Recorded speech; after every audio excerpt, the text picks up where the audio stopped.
Good evening, everyone. I'll call to order the City of Laguna Beach Planning Commission meeting for June 18th, 2025. I'll note right now that Commissioner Kellenberg is absent tonight, and Commissioner Goldman will be participating remotely. The location of his remote location is noted in the agenda. Commissioner Goldman, can you hear us? Yep. Can you hear me? We can hear you.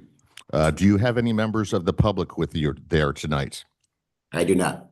Okay, if any members of the public happen to end up joining you, please let us know so we can notify the public.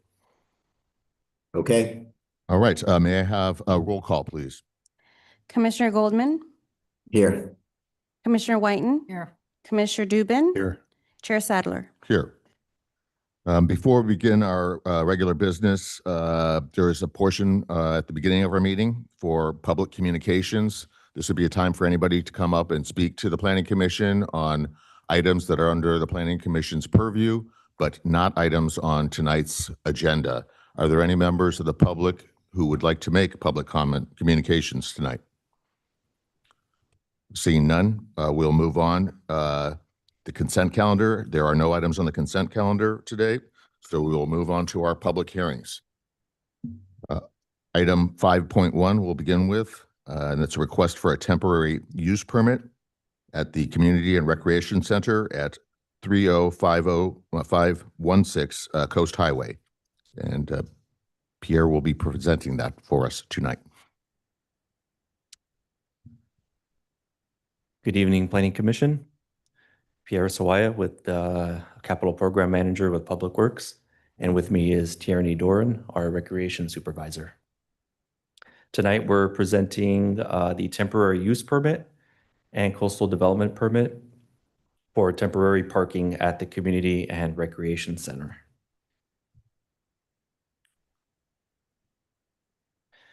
The proposed site is located at the Community and Recreation Center, known as the CRC. And the proposed discussion tonight is at the existing grass field, which is located on the parcel located between Coast Highway and the CRC facilities up above. The grass field is approximately 21,000 square feet in size that is being proposed for the parking. The zoning for this parcel is our zones R1 and R3, which are residential, low, and high density, respectively. And the surrounding land uses are residential and commercial at the north and south, residential to the west, and open space at the east. So this evening, we're bringing forth a TUP for temporary parking at the grass field located at the CRC, as shown on this slide. At the March 11th, 2025 City Council meeting, there was an interim use plan for the CRC that was provided to City Council at that time. The intention of that meeting was to determine how to maximize the use of the CRC. That would involve expanded facility use for the community and additional programming as well to better serve the community. The proposed TUP would be for a 3-year duration. So that would be roughly from this summer through the summer of 2028. And the hours of use would be 8 a.m. to 9 p.m. Monday through Saturday.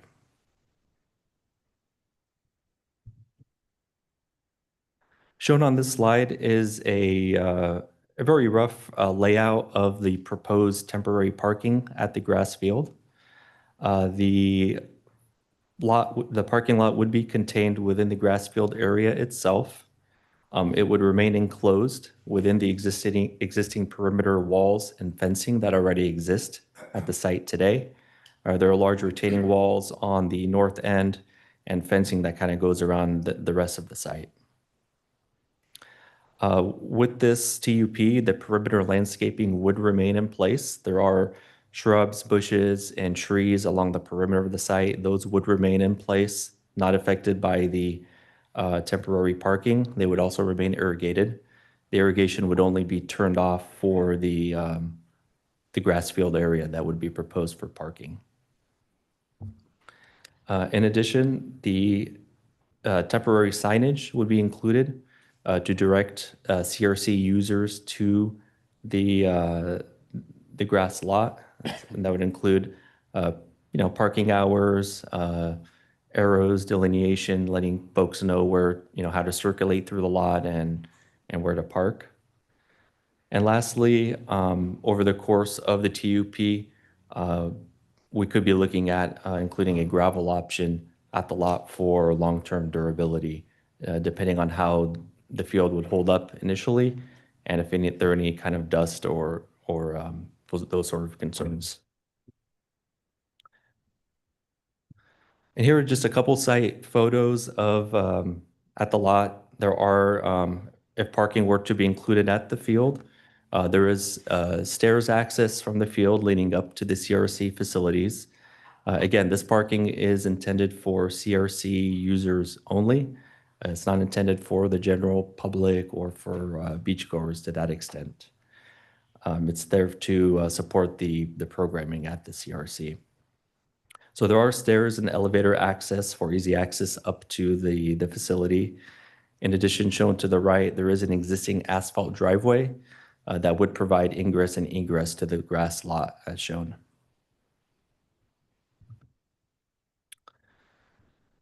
So this TUP does comply with the general plan policies of the city. It would maximize the use of the recreational facility and programmings and allow for additional programming for the community. It would also minimize spillover parking into the neighborhood or into the public right-of-way. It would contain all the CRC parking on site, and that would in itself create safer pedestrian access to and from the CRC for those users. And lastly, we anticipate limited impacts to the landscaping and the environment in that vicinity. And that brings us to tonight's recommended action, which is to adopt a resolution approving the TUP and a coastal development permit and finding the said actions exempt from CEQA. And that concludes this presentation. Happy to take any questions. Great. Thank you, Pierre. I know I always ask this, but on these city applicant projects, do we have to make any disclosures? Yes, Chair. You should treat this applicant like any other one. Okay. Are there any planning commissioner disclosures? No, other than I just spoke with a member of the public about it. Okay. Any questions of staff at this point? Yeah, I have a couple. Is some of the recreation program being displaced by this change of use? I'll let Tierney answer that question. So we've been programming at the site for close to 2.5 years now. The grass field is something that we initially were very excited about. We thought it was going to be a great addition to our youth programming. It turns out the field is undersized for most youth sports. It really can only be used for the preschool age classes, most of which did not want to relocate from where they had already been. You know, it's force of habit. Some families wanted to go to places like Alta Laguna Park that had so many other options. If they've got one kid in a program, they can do things with their other children. So it's been hard to program the field. The primary users are neighborhood dog walkers for the most part, not necessarily serving the broader recreation public that we would like to. So you're increasing the programming, the recreation program in the building? Exactly, yes. Currently, we have 45 parking spaces for the entire site. For some perspective, the square footage interior is double the community and Suzy Q Center, and the parking is about half. So we've got all of this space. Oftentimes it sits empty because we can't get people to the site to attend their classes. Is there some reason this couldn't be utilized for public parking on Sundays for beachgoers? We had initially made a commitment to the neighborhood that the site would have a protected quiet day. We have tried to be very conscientious neighbors and minimize impacts to the neighbors. Previously, when the site was used as a school, they were very accustomed to having that quiet time on weekends. We wanted to keep the same hours and just be conscientious in our new Have you had location. any feedback from neighbors about this? About the parking or about the parking. hours? I spoke with one of the neighbors. He just had some questions about the use hours, how many people we anticipated being there. Our goal is not to change our current use hours. We would like to stay within our current programmed hours, just offer, right now, if we have one class that has 20 people, we can only offer one more thing at a time. And then the majority of the classrooms sit empty and unused. So we would just like to have more people be able to use the site at any given time especially during those peak hours. The after school programming time specifically, when we've got a group of kids doing volleyball, they take up the whole lot with their parents' cars, and then we can't do anything else like a kids cooking class or music. So Is the intent to come back at the end of 3 years for a CUP, or you don't know? At this point, we don't know. We like to sort of monitor, see how it goes over the course of the 3 years, and then come back to propose. Does it need an extension? Does it need to be a permanent facility? So I think it'll give us time to study and come back with a recommendation. Thank you. Commissioner Dubin? Yeah,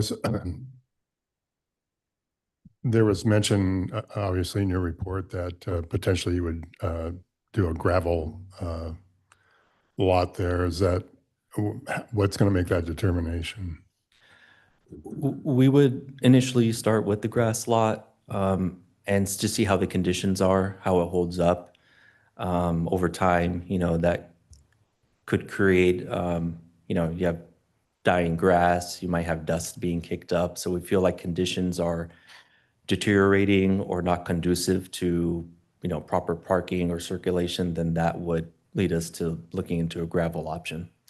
And how on grass, how are you going to stripe the lot? I mean, or is it just sort of random park wherever you can? There's a few basic methods we could use. It could be as simple as driving stakes and kind of tying some, rope between it. A more permanent, well, I don't know if permanent is the right word, but a more, I guess, clean way to do it would be to install, those rubber parking stops and include those as delineators for parking or for the drive aisles. That way they're easily identifiable and, folks can see them and be aware of them. And you don't, obviously on grass, cars do leak oil and some leak some gas. So, I mean, that's going to kill the grass pretty quickly. Is that part of what you would be looking at in terms of making a decision about whether to remove the grass and put gravel down? Or Yeah, we'd see how the condition of the grass is. We'd probably monitor it also, for example, in the winter. If there are rains, what does that do to the grass field? Does it create more vegetation? Are there any local, holes or sinking areas? I think those would all be considered to determine if we move to the gravel option. so after 3 years, I mean, I can't imagine removing parking after 3 years. So, I mean, is the intention to always use this as a additional parking? Again, we would monitor that, see how it works for, the recreation division. And if it is working in a suitable sense to maximize the use of facility, introduce additional programming and it works well, then yeah, we would consider, coming back with perhaps a more permanent recommendation. And is there any drainage issues or any drainage that needs to be placed on site at all? Or No, we're not aware of any drainage issues. I believe there are some on-site drains at the field, but it seems to, the field seems to percolate pretty well as it is today. Okay, thank you. Commissioner Goldman, do you have any questions? No, my only question, and it falls a little bit up on George's question, if after 3 years it was determined not to continue this, doesn't appear, but my question is there anything that's done that has permanency or difficulty or high expense or high impact to reverse? The only high impact would be if we did convert it to a gravel lot and then we did want to revert back to a grass field, then it would involve, the removal of the gravels, placing new sod down at the field to make it a grass field again. But that would be the only extent of that would, to that level. Which is not really terribly complicated. It's not like pulling out concrete pads or anything like that. So, Correct. okay, thank you. Great. Yeah, and just to follow up a little on George's question about delineating the spots, any thought to just like painting them with paint similar to they use on sports fields? Would that, or does that not hold up very well over time? Yeah, we consider that. It does not hold up very well. It would need constant restriping. If the grasses were to die, then you're kind of painting dirt, which doesn't do very well over time. I do think the rubber parking stops, and they're staked into the ground, they would be very solid and easy to identify for the motorists. Okay. And the other thing I was thinking about, and the question I have is, right now, I believe I heard you say that there's 45 parking spots there right now, correct? And we're talking about adding 65, so more than doubling the amount of parking that's available there. Any concern? I mean, and we have Cardinal Drive, which will provide ingress and egress from the site, and Terry Road, which will provide egress from the site. Neither of which, as they hit Coast Highway, have signals. Are there any concerns that this intensification of parking at the site has, could create potential traffic issues? And has a traffic study been done? And has the city considered that? And should one be done? We have not done a traffic study. We feel that the two entrances, or the Cardinal entrance and exit and the egress on the south side, would be sufficient for the amount of vehicles on site and provide ample circulation for folks to get in and to get out. At the same time, Recreation is intentional with how they program their activities and classes. And I'll have Tierney kind of just touch upon that a little bit. Yes, so we would bear in mind the start and stop times of the classes. Ideally, we don't want 100 people exiting the site at the same time, so we would stagger the start and end times. I also would reflect back on when the site was used as a school during their drop-off and pickup times. That would be every single K through 8 student being dropped off or picked up, all in that 30-minute window at 8 a.m. and all in that 30-minute window at 3 p.m. That's not something that we want to replicate, but that is, the school used it as a one-way travel plan. So everybody would enter through Cardinal, pick up the kids, exit via Terry Road on the south side.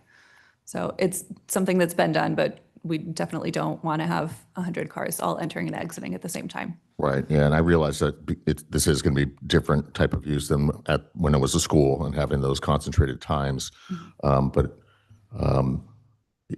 I believe that at one point, I think there may have been a fatality where one of the kids got hit a number of years ago. So, I guess I would just ask that as part of your evaluation over this 3-year period, if we are to grant this, that the traffic be evaluated as well. And, if it seems as though there's any issue regarding that, if you want to come back for a more permanent CUP, then perhaps that would be, considered an actual traffic study. Absolutely. We do like to conduct sort of informal time and use studies. So we monitor our head count from the number of registered participants, compare that to the number of cars in the parking lot, and then monitor their, how long people like to stay and linger after their class. We want to schedule buffer times as needed. We absolutely want to make sure everybody coming to the site is able to enter and exit safely. Okay, great. Thank you. Any other further questions? All right. Are there any members of the public who wish to speak on this item?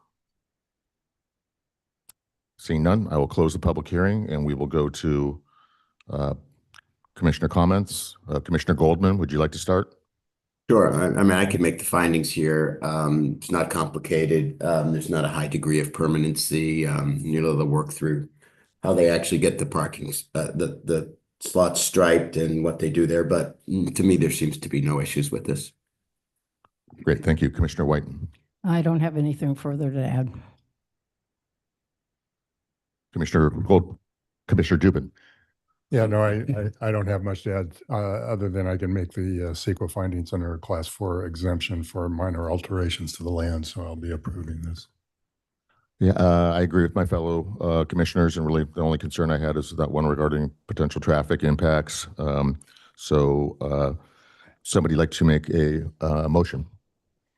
Planning Commission moves to adopt a resolution, which is Attachment A, approving temporary use permit 25-1094 and coastal development permit 25-1095, and finding said action exempt from CEQA.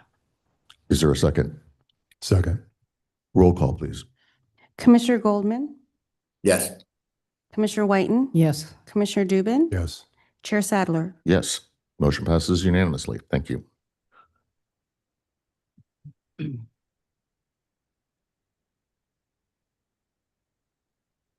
And it doesn't appear that anybody opposes that, but there's a 14-day right of appeal to City Council if anybody does oppose that decision.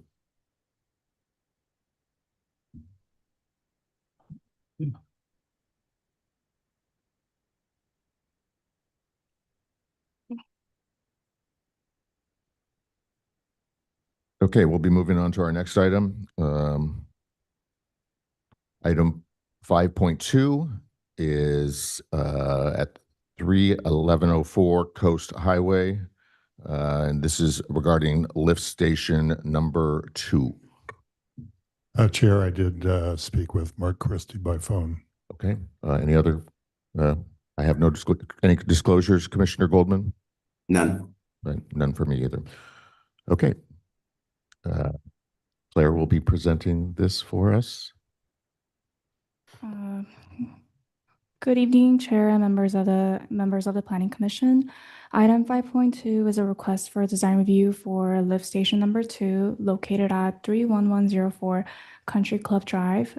The property spans a split zone parcel designated recreation and R1. On November 3rd, 2021, the Planning Commission conditionally approved conditional use permit, design review, and a variance to allow the replacement and relocation of a 60-year-old sewage lift station with a new facility. As part of that approval, condition number 12 required the applicant to return to the commission for a final review and approval of the color and material palette, as well as a revised landscape plan.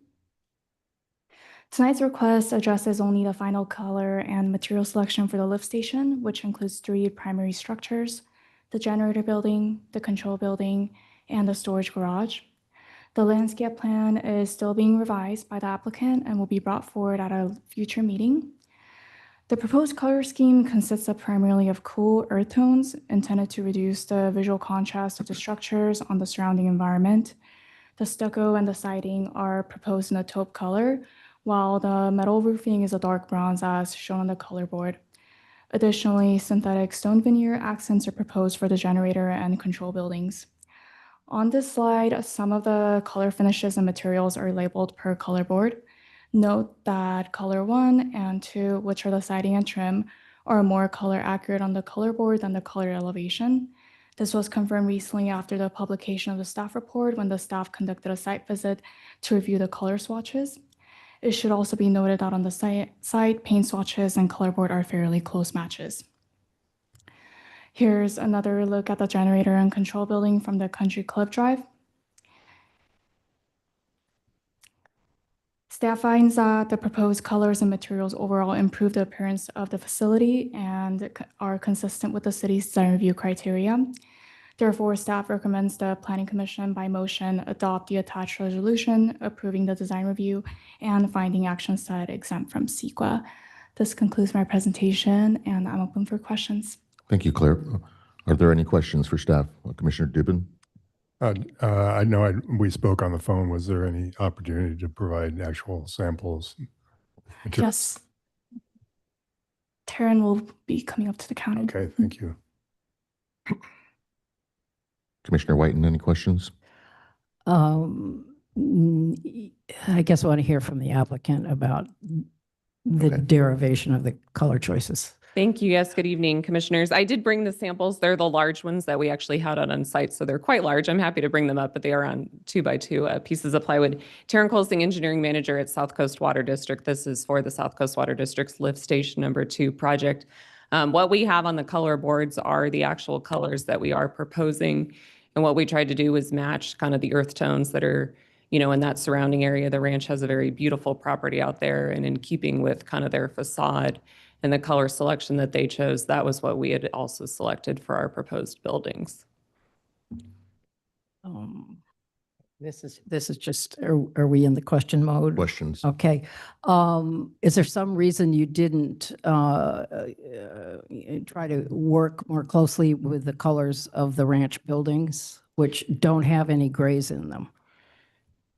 I would say we were just trying to go with what, we saw kind of in that existing surrounding areas. I would have no objections to changing the colors to a more tan or brown tone if that is the commission's preference. I don't have any strong attachment towards the gray tones. Okay. All right. And the same thing, the simulated stone seems not necessary to me, and particularly in a natural environment, it feels awkward. Okay. So what was the reason for choosing it? I do believe that there is some stone facade throughout the ranch property, and that was what we were trying to match. I do appreciate the comment that, there is more of a natural look if we do not include something like that, and we're happy to eliminate that or modify that. Okay, thanks. Commissioner Goldman, do you have any questions? No. Okay. All right, thank you.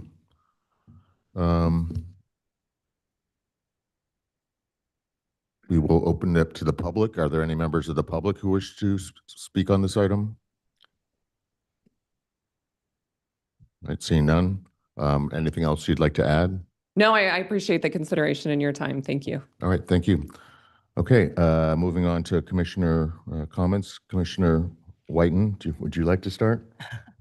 Well, I went out to the site and walked around and looked, and I really appreciate the large samples because not everyone provides them. And so it made it was very useful. And so I went out to the site and I drove around and looked across the street at the covering on the chain link fence, which is a brown color similar to your bronze color. And then, of course, went to the ranch and rambled around. They have some river rock out there, correct, George? I would take your word for it. Yeah. But there's no simulated stone. And the buildings are all shades of the brown and bronze, and their roofs are metal roofs, standing seam roofs, or corrugated, and it's a lighter color. Anyway, it's a very handsome palette, and my reaction was, why not just try to work with that palette? So it feels like this whole thing is a compound, even though, I mean, these are sewer buildings, but they're new. And, they're good looking buildings. So it kind of reinforce this idea that this is one place, Country Club Drive, and kind of ignore the functional use of these buildings. I think it might be good to try to work with the ranch colors. Commissioner Dubin. Yeah, I would concur with that. I think the two light colors they just seem out of place to me for some reason, and I'm not a big fan of the fake stone application. So, I would reiterate what Commissioner Whiten said in terms of the two, the trim, siding and trim color, if they can more emulate the elevation drawings.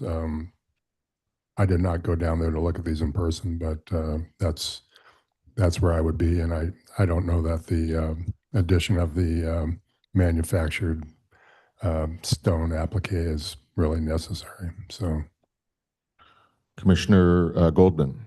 I agree with those comments. Not having the ability, having been away to go on site and actually look at what was done at the site, or see the materials that you have in front of you. I support this and defer to the comments and judgment of the people who have seen it live.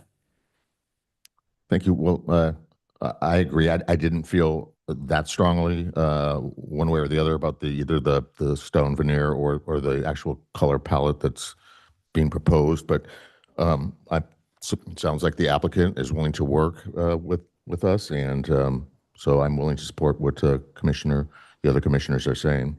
Do you think you can articulate your changes into our motion? Yeah, I think if we change the siding and trim from the, what is it, the coming storm, storm's coming. And the siding and trim Gray by Me to be close in tone to the door trim color, which is what? What is the door trim color? I can't see it. Uh,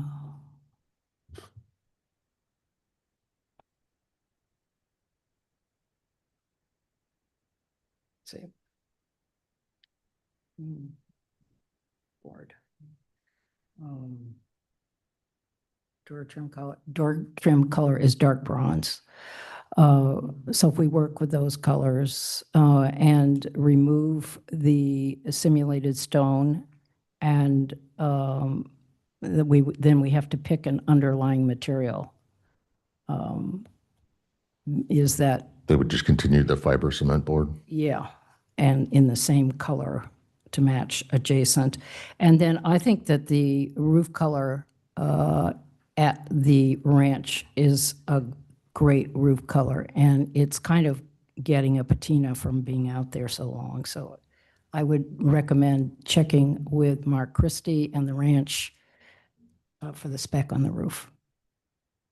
Okay, now if somebody would like to make that into a motion.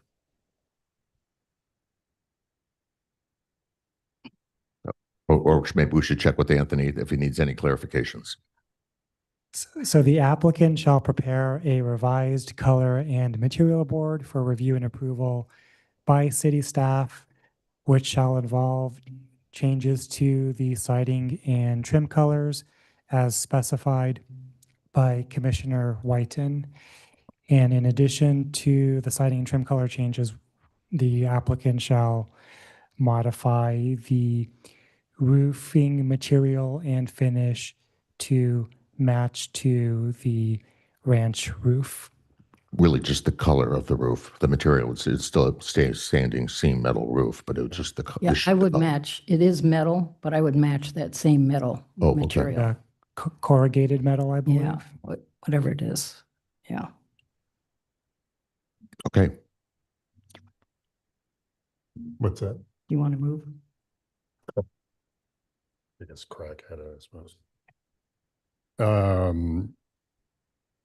The planning commission adopt a resolution approving design review 25-0266 and finding said action exempt from CEQA inclusive of the modifications to the color palette as stated by staff. is there a second? Second. I'll second. Thanks, Susan Beach. There seemed to be a delay there. Roll call, please. Commissioner Goldman, Yes.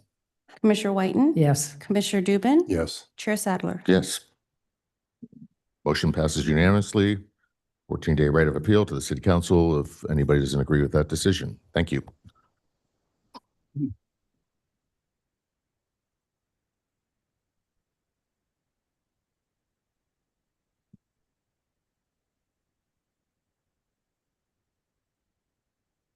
Okay, we'll be moving on to item 5.3. This is a request for a design review and coastal development permit.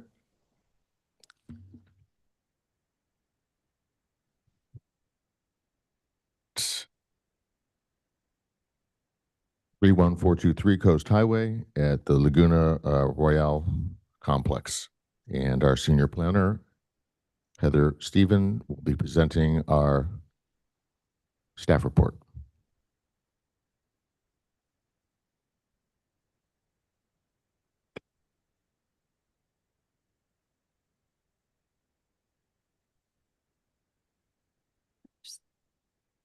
Having a technical difficulty, so hold on.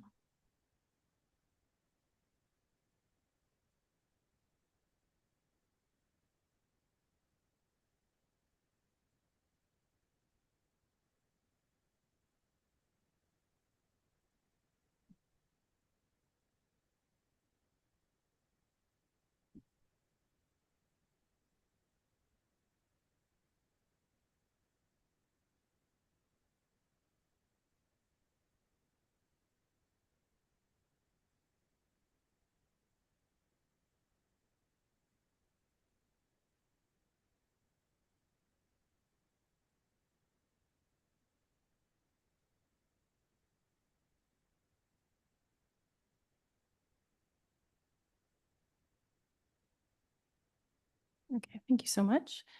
Good evening, Chair Sadler and Commissioners. I'm Heather Stevens, Senior Planner. I'll be presenting item 5.3. It's design review and a coastal development permit for modification to condition number 8 of the Planning Commission Resolution 23-0701. Next slide. The project site, known as Laguna Royale, is located at 31423 Coast Highway in the R1 zone. The 78-unit condominium development consists of 7 separate buildings on an oceanfront lot. Next slide. At the September 26, 2019 Design Review Board hearing, the applicant requested design review and a coastal development permit for repair of approximately 15,600 square feet of elevated deck area, removal and replacement of non-compliant metal deck railings, and with code-compliant glass railing at all units and common deck areas, as well as the installation of temporary scaffolding. The board discussed the project and expressed concerns with the installation of glass railings due to glare and problems for wildlife.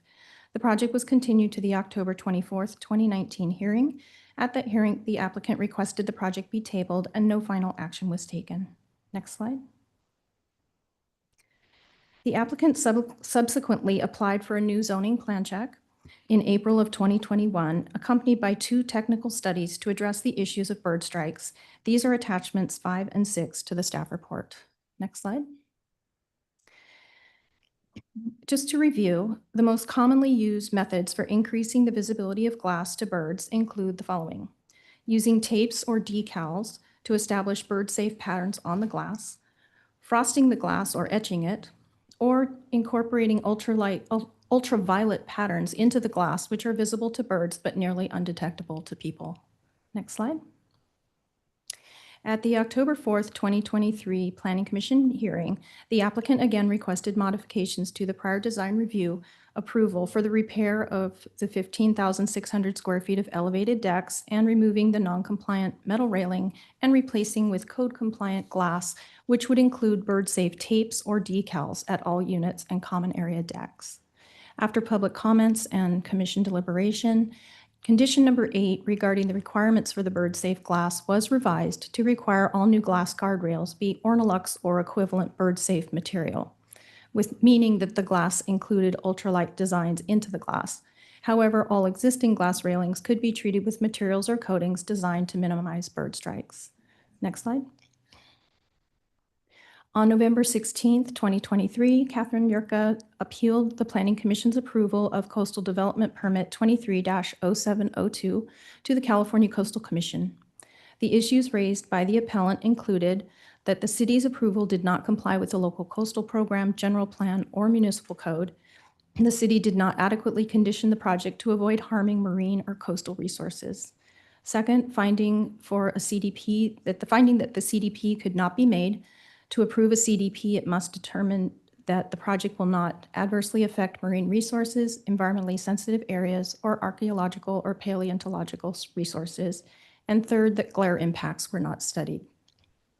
On May 8th, 2024, the Coastal Commission determined that the issues raised by the appellant did not demonstrate that the city's action was inconsistent with the certified LCP. Therefore, the Commission found no substantial issue with respect to the grounds upon which the appeal had been filed, and the city's approval of the CDP was final. Next slide.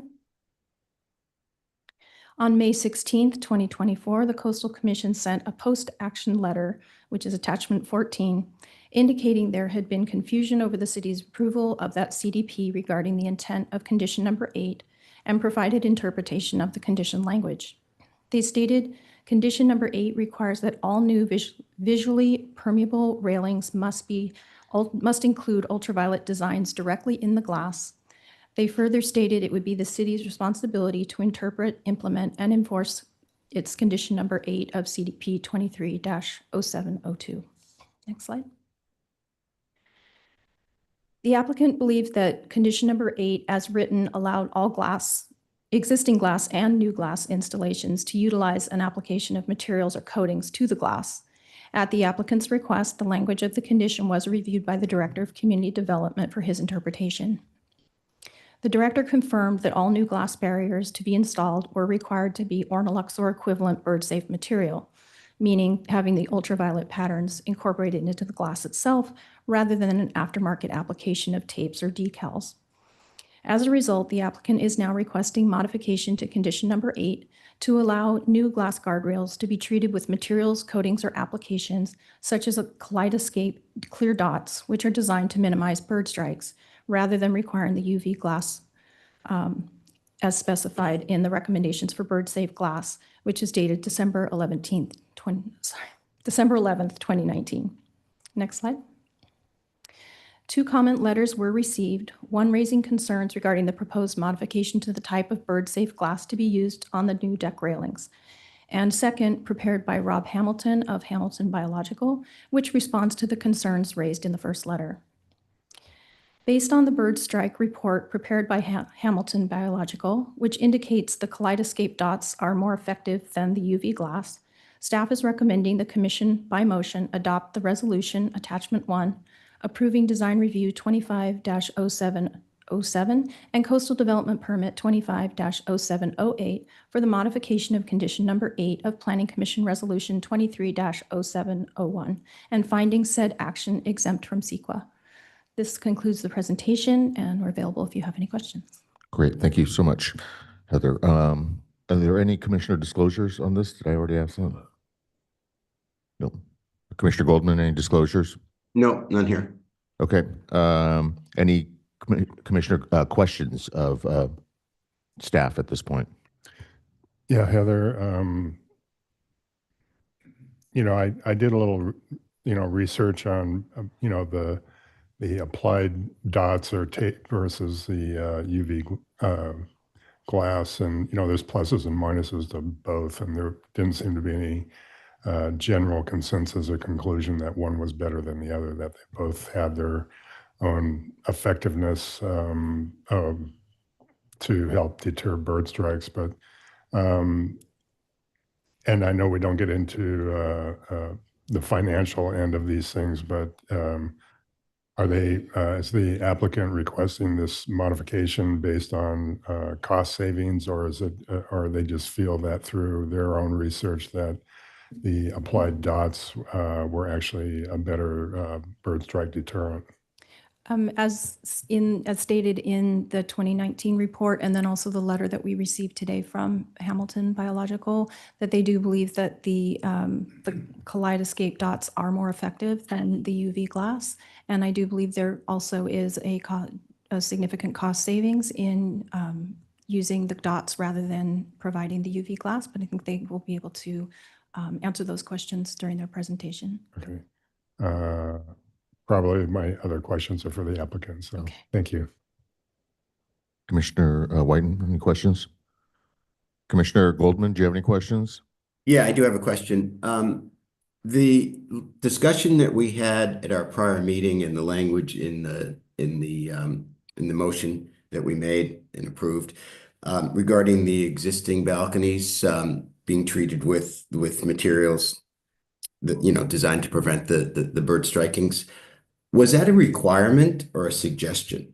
Because I got from Kathy's letter that nothing was done, and it just made me think, did we require that of them and they didn't do it, or did we suggest that they do it and they didn't do it? That condition is a requirement. My understanding, and again, the applicants can speak to this, but to be able to take care of all of it at one time, I'm not sure if they could have applied the material to the existing glass between that time and today, but they can speak to that. But yes, it's definitely a requirement, so it will need to be completed for all the glass.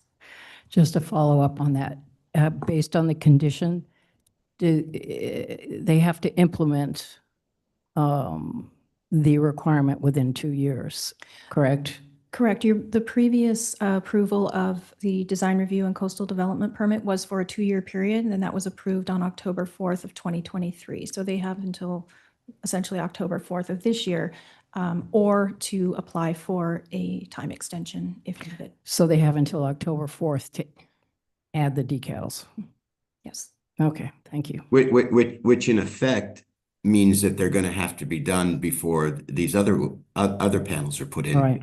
As a practical matter.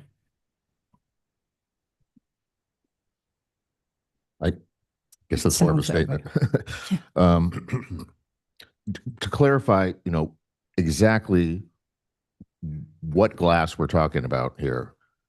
So we're talking about the glass rails on the balconies. It's specifically exempting sliding glass doors. What about just all the other windows? Is this going to be applied to all windows? No, this is only applying to the replacement of the metal guardrails on the balconies and decks with glass railing. Okay, so here we're making this effort to make these glass rails have less potential for bird impacts, and yet all the other existing windows are going to remain unchanged. That's correct. Okay. And that's typical also on, for example, some of our larger hotels that have put in bird-safe glass on their balcony railings. They have not put it on the other windows or sliding doors. Okay. And did I read somewhere, and I'm not sure if it was in the staff report or some of the other information that we got, that the Surf and Sand recent renovation, that they used the Ornolux type glass on their project? The Coastal Commission permit specified Ornolux or equivalent for the Surf and Sand Okay, hotel. thank you. One more quick Sure. question. There was mention in the staff report about art in public places that this project qualifies for that. Do you know if the applicant what their intentions are? Are they going to do a piece of art or in lieu of? That requirement was already taken care of, so they have satisfied that. I don't have the documentation in front of me, but that came up at the previous hearing, and the applicant provided the documentation to show that had been satisfied. In which direction? I apologize. Let me look for it right now, and I'll see what I can find. Well, I guess the applicant could answer that. So, okay, thank you. Okay, to the applicant team, you have 5 minutes. Chair Adler and Commissioners, thanks for the opportunity to present our case. I'm Jeff Pachowski, along with Mark Cansell. We're board members of the HOA. And this is Rob Hamilton of Hamilton Biological. And he's here to answer any specific or technical questions about bird-friendly glass. Okay, so this project was initiated 6.5 years ago. And at the commission meeting in 2023, we received approval to repair our balconies. And at that meeting, we thought we received approval to install bird-friendly glass as recommended by our biologists. But if you turn, can you switch to the next page, please, Heather? So here's our case in a nutshell. We're asking to install 42-inch high glass panels about 5 feet away from sliding glass doors that have been around for 60 years. We want to install stickers that are more effective against bird strikes than ultraviolet glass and are consistent with the July 1st, 2024 Amendment to Title 24, section titled California Bird Friendly Design. Per Jeff Cook Construction, the UV glass will cost us about $350,000 more than the stickers. Phase 1, the common area glass panels were installed about 5 years ago and represent about 43% of the project. Per our 3-person outside cleaning service, Personal Touch Cleaning, there's been no indication of bird strikes ever. No dead birds, no blood, no feathers. While we recognize that bird strikes are a real issue, they're not happening here. The next page, please. So phase 2, which is the private area balconies, has been delayed so long, it's now cost us well over $100 million in additional costs for material and labor, and it's not even including the railing costs. So in October 2023, the commission passed Condition 8, which in part says all new glass shall be Ornolux or equivalent bird-safe material. In May 2024, the Coastal Commission stated there is confusion over the city's approval, and it will be the city's responsibility to interpret Condition 8.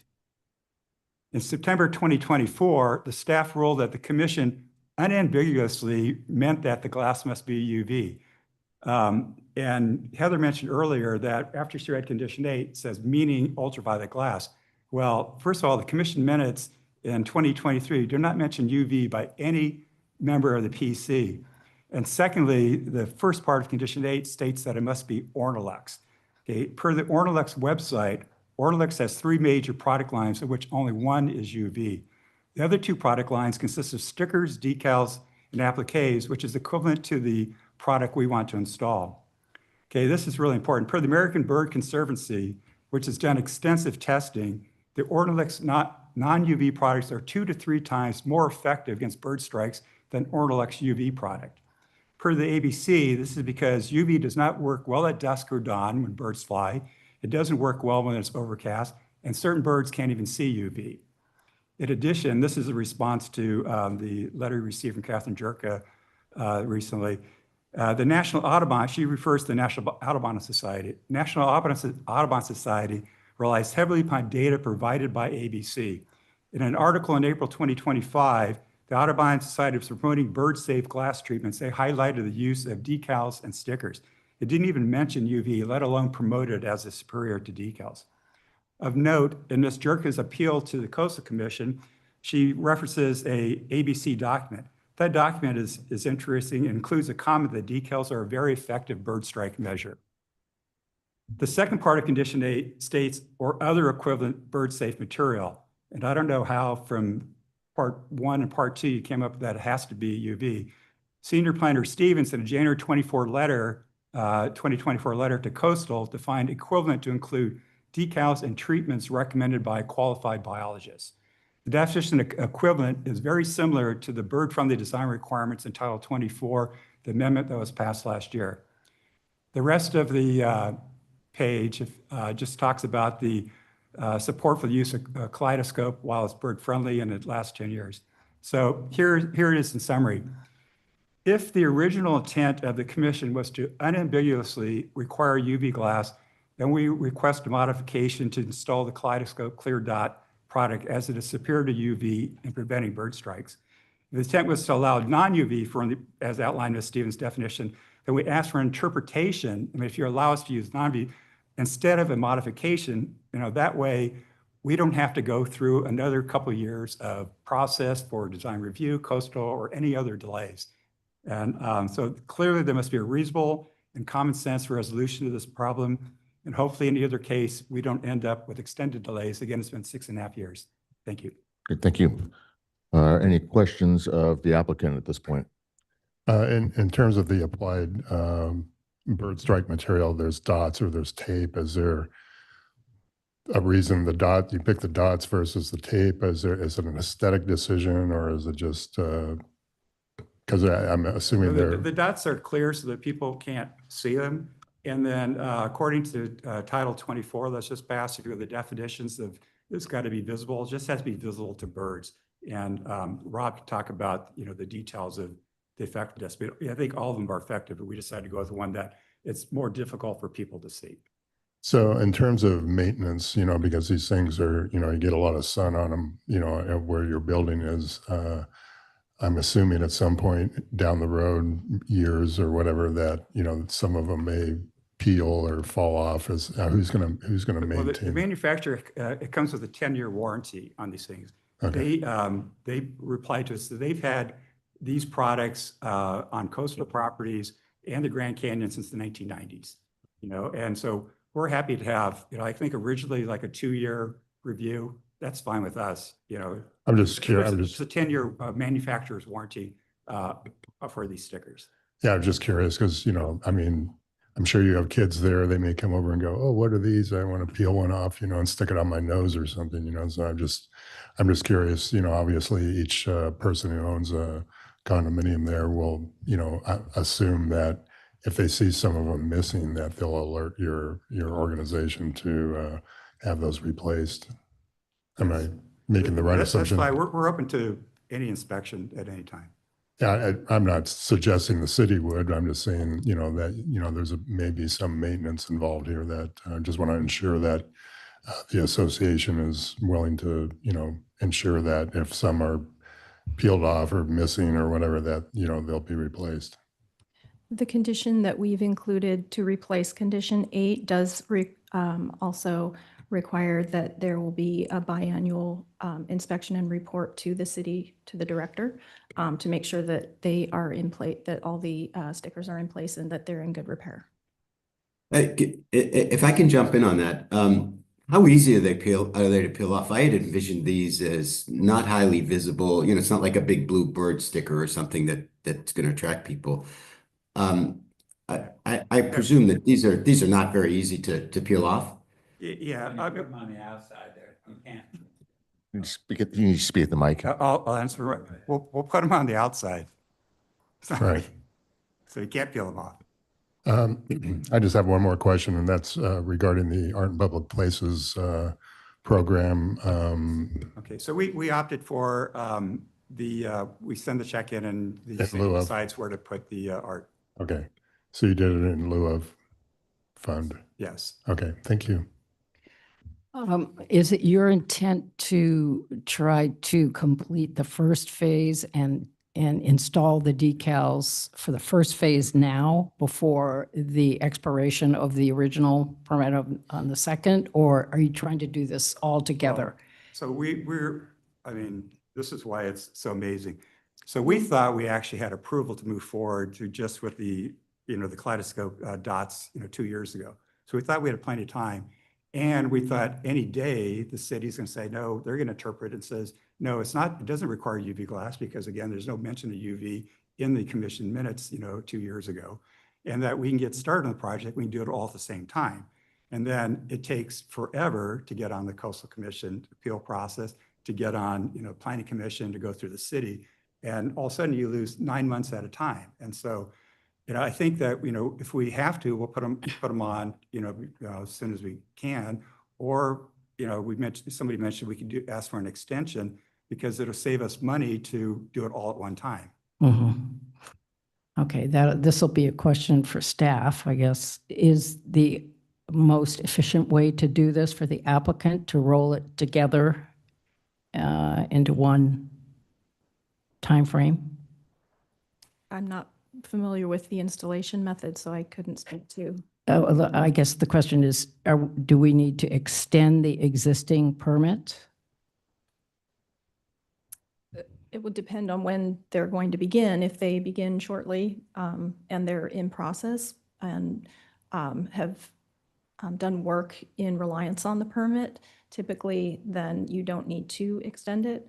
But if they haven't begun, let's say they haven't pulled a building permit for the new glass railings, for example, and started the work, then they would need to request an extension. Okay, and then what is the process for that? Do they need to come back or can that be done administratively? I think it's typically a time extension is a administrative hearing with the director. And we do still send out a public notice and it really just takes a letter requesting an extension of permit XYZ. And I believe the fee is $787 for a time extension. And then we put it on the agenda for an administrative hearing.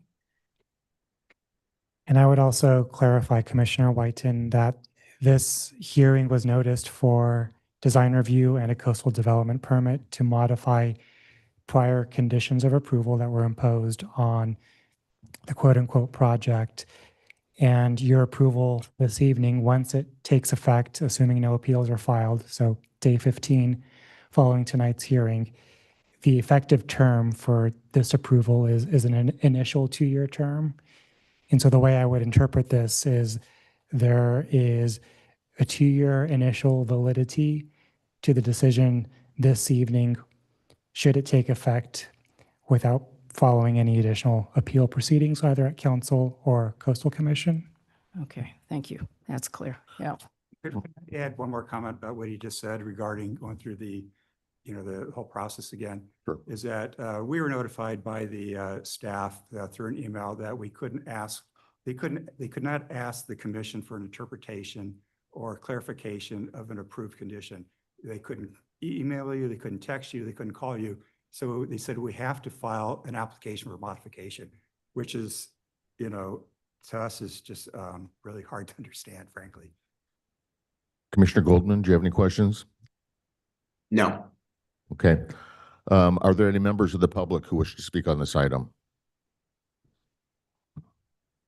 Come on up. You'll have 3 minutes. Please speak at the podium. You'll see some lights up there. When the yellow light goes off, that means you have 30 seconds. You'll hear a beep. If it starts flashing red and you hear another buzzer, that means your time's up. If you could print your name on the list that's on the table behind you when you're finished speaking. Thank you. Give us your name, please. Richard Glassberg. Good evening, Commissioners. So my wife and I have been, sorry, I just realized I'm in a different area. I apologize. My wife and I have owned the condominium at Laguna Real for approximately 8 years, and we're full-time residents in South Laguna at the Laguna Real. And I can tell you that we love the abundance of our nature, the surroundings of the ocean, our beaches, the sea, the fauna, all the wildlife, especially the birds. We never take advantage of it, and we're fully grateful. The balcony of our unit extends 6 feet from our living room out to the existing rails. There's an existing 30 feet of glass that's been there since the building was built. They were sliding doors at the time. We have them folding doors, so mostly they open up even better than the other doors. The glass runs parallel with our living room, the balcony, and the beach. We're oceanfront. During our entire time that we've been here, we have never seen a bird strike. There is not only at our unit, but in any of the areas of the building. I don't know if you're aware of this, but our building is in a cove. So to the north of us, there are rocks that extend out well beyond the building, probably 200 feet beyond the building. And then to the south of us at that cove is the building that is known as, is Table Rock. And Table Rock extends out probably 500, 600, 700 feet beyond our building. And they have glass rails throughout. We watch the pelicans run north and south along with the other birds, the pelicans in a V formation. And they go straight towards the building and then angle across. It's beautiful to watch. I mean, it happens all day long, back and forth. We've never seen any bird strikes at all. The objector, who is the sole person who is objecting to the glass rails, is not a resident. And we are bewildered how the objector stands before you with no evidence of past strikes. So this has been going on for 6 years. We're desperate, and it's not safe. Our balconies at this point are not to code. We need them to be safe so that people can come out. We don't have to close our doors anymore. We can let our children out. I mean, our dog out, and we can let our friends' children come out. And I had to give up alcohol because I'm going to fall over the balcony. Thank you. Thank you. A member, if you could print your name on the list over there. Great, thank you. Next speaker.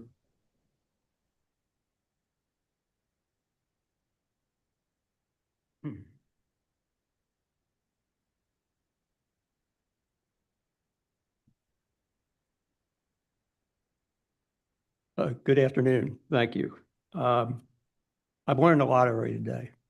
My background couldn't be more different than yours. My name is Steve Diamond.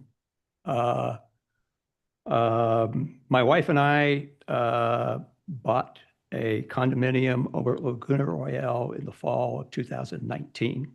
At that time, we heard that there was a project underway to, as Richard was talking about, correct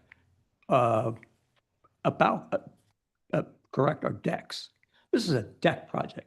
This is not a project about, paneling. Paneling is just a accompaniment of what it is. We moved 16 times in 6 states, 4 countries. I've never seen anything like this. I have to tell you, in beyond all honesty, listening to what's going on tonight, this process has failed us miserably. I know it's not your intent, and your intent is well taken, but this is not working. My kids graduated from Laguna Beach High School. We were part school power. We moved. Richard talked about Table Rock. We were winter snowbirds over there for 10 years. And then we moved to, we bought into Laguna Royale because we really wanted to come back to this community and engage in this community. I'm not on the board, so I think Richard and I are giving you a different perspective tonight. But this is about decks, and what comes with decks is the paneling. Phase one of this project was already approved and was completed in 2021 and 2022 on our three what we call rooftop decks and ocean fronting walkways with plain glass. Nothing else was required. We did exactly what was required. Want to go back and, retro stickers on that, that's a possibility. But also included in this proposal originally was that they wanted to enhance the railings from metal pickets to glass panels. And the owners have already been assessed, probably the largest assessment in our history, and we've gotten nothing for it. For a number of reasons, phase two, which is actually the repairing of our decks, has been hung up since basically 2019. In that October 4th, 2023, you approved all aspects of this phase two, including this famous condition number 8, which reads, all new glass shall be Ornex or equivalent bird safety materials. Which we are choosing, obviously, the latter of those options. This has got nothing to do with UV. This is what are the options, and that's the way we want to go. I'm sorry if I'm over, but that's going to be tough. Unfortunately, this deck project problem has been footballed around for 6.5 years. You have 78 families who are getting irritated because the problem is not the railings. We don't really care about the railings, to be honest. It's fixing the decks. And we are being held up, and we are living with unsafe decks because you can't do this. I got to tell you, I work with governments all the time. I've testified in 2 states, Tennessee and Kentucky, on various legislative matters. I've never seen anything like this. If the objective is to serve the people, I think you have to rethink what you're doing. Thank you. Thank you. Are there any other speakers? Seeing none, back to the applicant team, if you'd like to add anything or respond to, those were supportive comments, so I don't think you need to rebut anything there.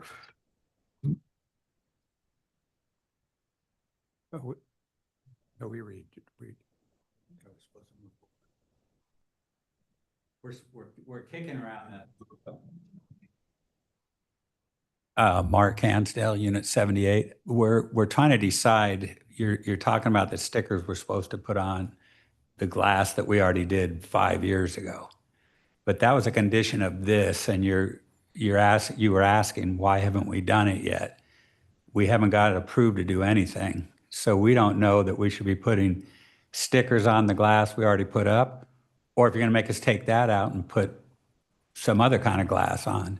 So that's why we haven't proceeded putting the stickers on yet. We don't really know what is going to happen with what's already there. So I just kind of wanted to clear that up. I don't know if you guys are expecting us now to go back and start putting stickers on, or if it's going to be 2 years once we're approved for the next phase.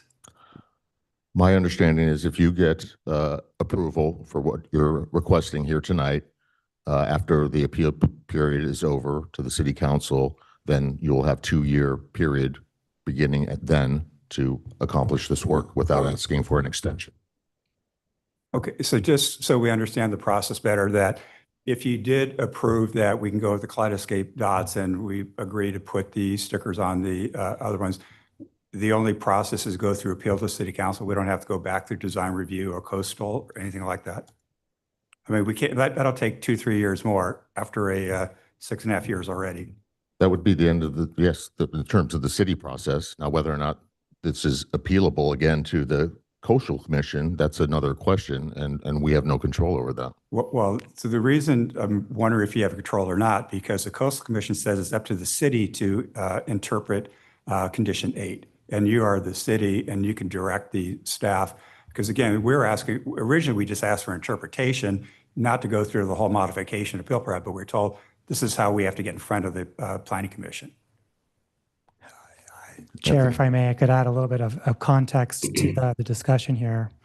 So the original city approval that with the condition number 8, that's the subject of the discussion, there is a condition number 15, interpretation, that states any questions of intent or interpretation of any condition will be determined by the Director of Community Development.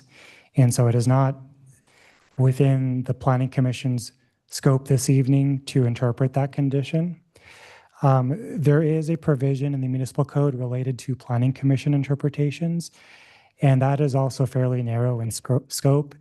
It provides applicants an opportunity to make an application to the Planning Commission should there be a question of interpretation with respect to a provision of the municipal code, and it does not also extend to conditions of approval. Okay. So that part of the process is unbelievable. That section you looked at, it's narrow, but it's actually broad too. I mean, the Planning Commission has the ability to interpret the code, and something as simple as interpreting or clarifying a previous approval should be something well within their purview. Well, it's not, as Anthony just explained. So, we're beyond that. So, I think you'd be best served just to stick with what you're requesting tonight, which we will I understand. decide on. Yeah. Okay. I will close the public hearing. Are there any commissioner in particular would like to begin? Well, I'll start. When we reviewed this, I know there was issues, because you were changing to glass, and there was people who were upset about that because of glare and stuff. But when I reviewed the project with Steve, whenever that was in 2023, there's many other multiple unit condo and apartment complexes in the area that have glass. So to me, there was no issue with, changing to the glass at all, because there was precedent all around Laguna for glass railings on multi-unit condos and apartment complexes.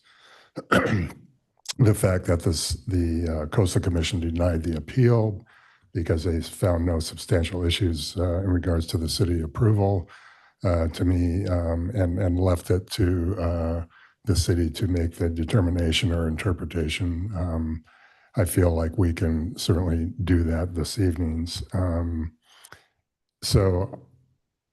Whether it was stated as UV or an applied bird strike deterrent, I feel that's up to you guys to make that decision. I don't feel like, because of my own research on this prior to this meeting, there was no definitive answer as to which one was more effective. So if your choice is to use dots or tape or whichever one is aesthetically more pleasing to you, I feel like there was no defined moment or anything that I read that said that the UV glass was 100% more effective, or the dots were 100% more effective. It was sort of a wash. There was pluses and minuses to both applications. So if your determination is, or desire is, to use dots or tape, whichever one is aesthetically more pleasing to you, they seem, from the research I did, that both are just as effective as the ultraviolet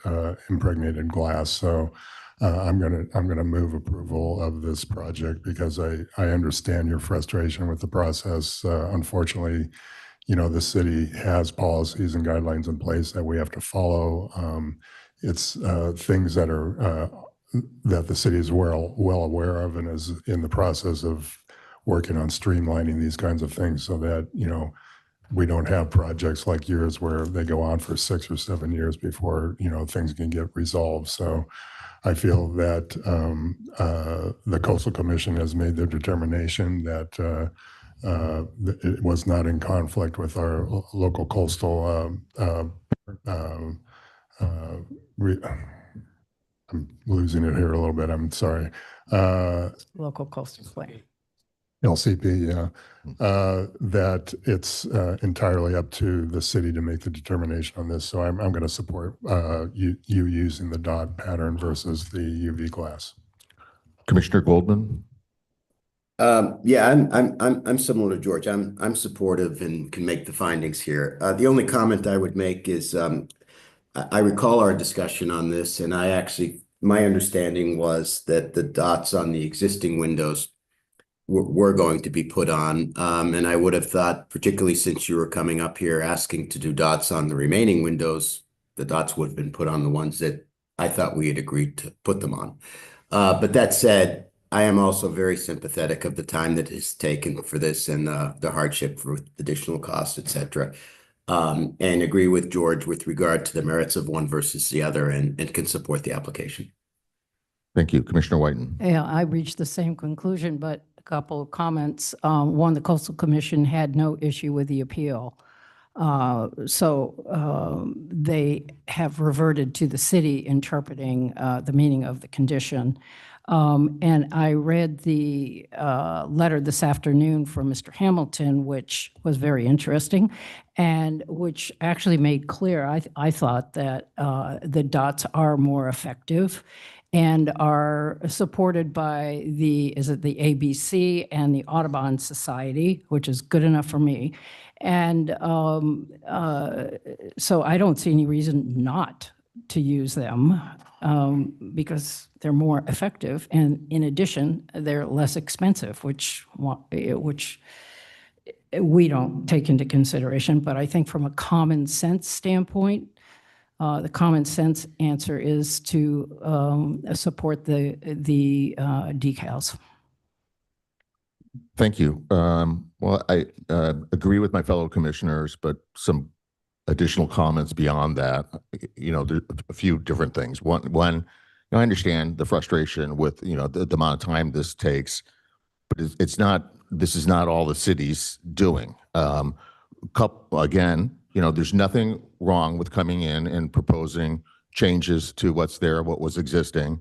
However, the change of the metal railings on these decks to the glass railings has become a big issue.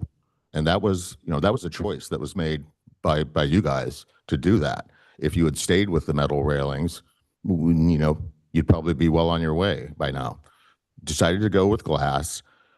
In my recollection, Condition 8 that we discussed at that time was that I believe the Director of Community Development's determination of what he thought Condition 8 meant, I agree with.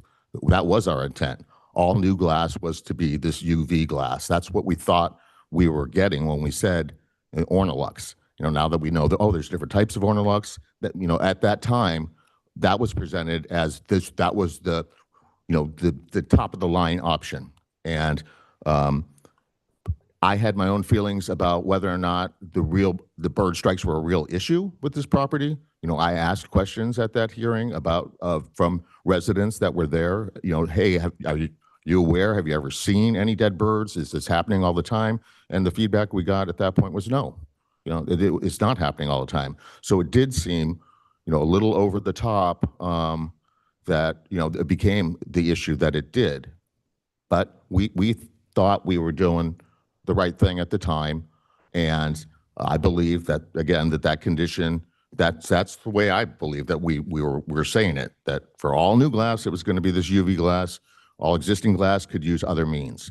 Now you've basically given us additional information. You've come back in asking us to modify this condition based on this additional information, and so I'm willing to look at that. And I read through the material that you guys have provided, and I learned things that I didn't know before, that not all birds can see this UV type glass, that certain types of birds can't, that in low UV conditions where it's foggy, or which it often is down there on the coast, that it might not be as effective as having these other decals or other appliques on the glass. So I think you've made a good point on this request, beyond the fact that it's more cost effective, which is not our number one option. know, but the other thing to think about, and for the residents who are here and spoke tonight here of the building, you know, who have, you know, the great joy of living there, you know, oceanfront and having that beautiful view and stuff, you know, you're also in the appealable zone of the coastal zone here, which means that all these decisions are appealable to the Coastal Commission. And the fact that that took as long of a time as it did to wind through, you know, but fortunately the Coastal Commission, you know, found in favor of our previous decision-making that we didn't, you know, we didn't make a mistake and we didn't abuse our discretion or anything like that. They found no substantial issue. But it makes me wonder if a little bit that if we hadn't delved into this and made as much discussion that we did about these glass rails and glare, and we spoke about glare, we spoke about these bird strikes. If we had just not raised that issue and it got appealed to the Coastal Commission, they may have looked at it and said, oh, hey, by the way, we want all this new glass to be UV glass, like they've done apparently with the surf and sand. So, you know, it may have worked out in the long run for you. I know it's been a long run and it's taken a long time, but, you know, I'm willing to support the condition, modified condition number 8 as proposed. And if somebody would like to make a motion along those lines. Okay. By motion, Planning Commission adopts a resolution approving design review 25-0707 and coastal development permit 25-0708 for the modification of condition number 8 of Planning Commission resolution number 23-0701 and finding said action exempt from CEQA. A second. Roll call, please. Commissioner Goldman, Yes. Commissioner Whiten. Yes. Commissioner Dubin. Yes. Chair Sadler. Yes. Motion passes unanimously. There's a 14-day right of appeal to the city council if somebody doesn't agree with that decision. Thank you. Great, thank you. Good luck.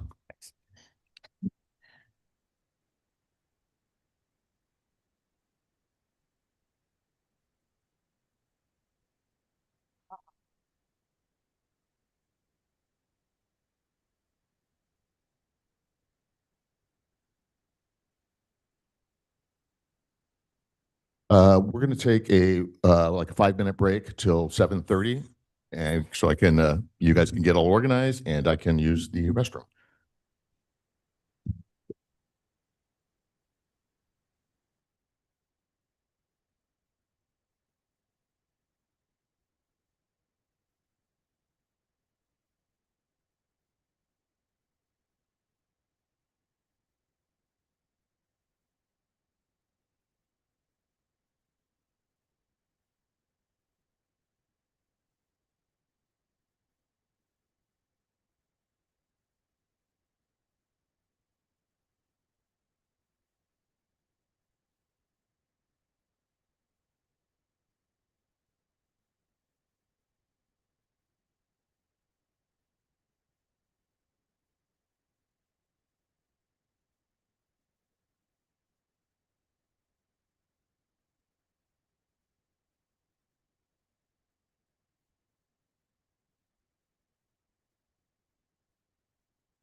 Okay, I will call the meeting back to order, and we'll be moving on to item 5.4, which is at 320 North Coast Highway, Truly Pizza.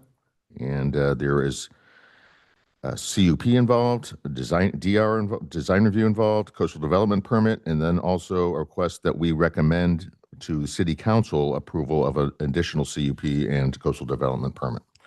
And Kate Kazama, our associate planner, will be presenting the staff report for us tonight. Good evening, Chair Sadler and members of the Planning Commission. I'm Kate Kazama, and item 5.4 is a conditional use permit, design review, and coastal development permit request to establish and operate a new restaurant at 320 North Coast Highway. The subject property is located near the northwest intersection of North Coast Highway and Astor Street in the C1 local business district. The highway fronting site is currently developed with a two-story craftsman bungalow and is listed in the city's historic register. In 1997, the City Council approved CUP 97-28 to establish a cafe with indoor and outdoor seating in conjunction with a retail nursery and office use. At the time, the project received a parking reduction incentive of 75% through the city's historic preservation program, which still applies to the site today. The applicant, Truly Pizza, is requesting design review approval, 2 CUPs and 2 CDPs in order to establish a new restaurant at the site. While the use is not changing from the prior use, the applicant is requesting CUP 25-0964 to modify the previously approved hours of operation. The prior CUP approved hours of operation between 7 a.m. to 6 p.m., and the applicant is requesting to modify those hours to 11 a.m. to 9 p.m. The applicant is also seeking to expand the outdoor dining areas and construct 2 freestanding wood pergolas at the front of the property. Design review is required to construct the pergolas, and a coastal development permit is required to expand the outdoor dining area, which is resulting in an intensification of use with a greater parking requirement. Additionally, the applicant is requesting another CUP and CDP to reduce the number of required off-street parking spaces by establishing a sidewalk cafe. Pursuant to the city's parking ordinance, the parking standards may be reduced by a maximum of 5 spaces when the proposed use promotes alternative modes of transportation and provides a sidewalk cafe having outdoor seating available to customers. The applicant is requesting the maximum 5 credits for the proposed outdoor dining space. Staff believes that the outdoor dining expansion would contribute to the vibrancy of a key pedestrian thoroughfare, and based on the site's proximity to the downtown, Main Beach, and Heisler Park, the cafe is anticipated to receive a high volume of traffic through alternative modes of transportation, such as walking, cycling, and use of public transportation. For these reasons, staff is recommending that the Planning Commission recommend City Council approval of 5 sidewalk cafe parking credits. The slide before you shows an enlarged site plan of the front of the property and elevations for the 2 freestanding pergolas. The applicant is proposing 2 wood pergolas in a cedar finish to be installed in front of the existing building. The pergolas will be 9.5 feet tall each and set approximately 8.5 feet from the existing building. The pergolas will be constructed of wood posts, open horizontal beams, and no solid side panels to allow visibility of the existing building. The proposed pergolas were reviewed by the Heritage Committee in May of this year, and the committee made recommendations to reduce the width of the pergola on the right side of the property to allow better visibility of the main structure. The applicant is requesting to maintain the pergola design as originally submitted, which is shown on the screen. These are the exterior renderings when viewed from North Coast Highway. And these are the interior renderings when viewed from inside the property.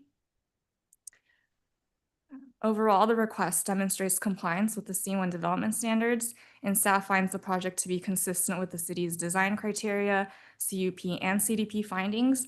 Therefore, tonight, staff is recommending that the Planning Commission adopt the attached resolution approving CUP 25-0964, Design Review 25-0963, and CDP 25-0965, recommending City Council approval of CUP 25-1046 and CDP 25-1047, and finding the said action exempt from CEQA. This concludes my presentation. Both staff and the applicant team are available to address any questions. Great, thank you. Any disclosures? I spoke with the applicant. Okay. Commissioner Goldman? Visited the site with the applicant. Commissioner Goldman? No, no disclosures. You have no disclosures. Okay. Any questions of staff at this point? Commissioner Dubin? Yeah, new hours are 11 a.m. to 9 p.m. Is that 7 days a week? Or? Yes, okay. I saw in the staff report that they were saying deliveries could happen between 9 a.m. to 5 p.m. And knowing, I'm very familiar with that building. So the deliveries, I'm going to assume, are going to come on Cedar Way behind, on the alley, what's considered the alley. And if they're running deliveries all day long during operating hours, except for a couple in the morning, I feel like that's the delivery trucks or whatever they're anticipating are going to be blocking the few off-street parking spots that are behind the property. What is staff's feeling about that versus having deliveries happen before they actually open for business? We can confirm with the applicant if that really is their intent. I don't know that they would be delivering all day. And what size of vehicle? Staff report. Okay, and I'm not sure like what vehicles they intend on using to deliver. If these are large trucks or just like passenger vehicles, we can confirm with the applicant. Okay. And then the outdoor dining expansion from 1,200 square feet to 2,224, I'm assuming that's based on the additional seating and not expansion of the property. That's correct, but that's specific to the outdoor dining spaces.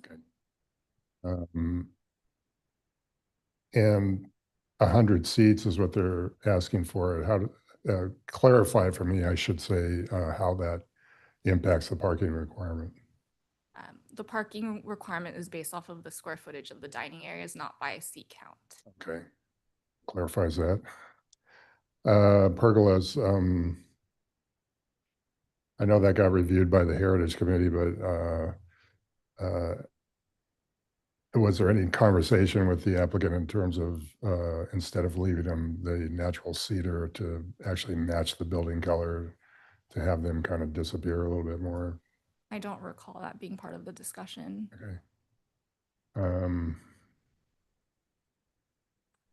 Okay. Curious, now the bathroom access is all from the outside instead of internally. And the ADA ramp is on the what I would consider the back side of the property, which means that obviously there's stairs that go into the front of the property. So anybody with any kind of a disability will be accessing the property from Cedar Way. But because there's seating all basically not quite 360 degrees around the property,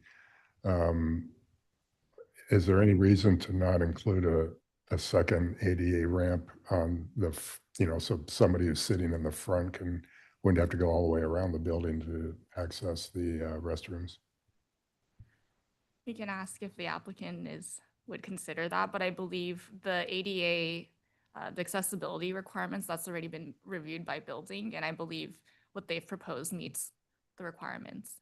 It seems a little difficult for somebody who's potentially in a wheelchair or something to have to wheelchair all the way around the building to get to the ADA ramp, where, you know, potentially adding a second one instead of stairs might solve that problem. So we'll talk about that later, I guess. So there's also no indoor seating at all, right? There's no indoor seating. And as far as the Art and Public Places, which I assume this project is falls under that requirement, do you know what the plan is for that? We can actually confirm that. I'm not sure. In speaking with the applicant, I believe that valuation that's listed on the application has changed since their initial application. So we can confirm whether they do trigger that amount. All right, that's all I got. Thank you. Commissioner Whiten, any questions? Yeah, I met, as I said, I met out on the site with the applicant and walked around. This is a question about the landscape plan. There is no landscape plan, and staff report says that is because all of the planting, new planting is in pots, or it's the artificial lemons, which is part of the branding.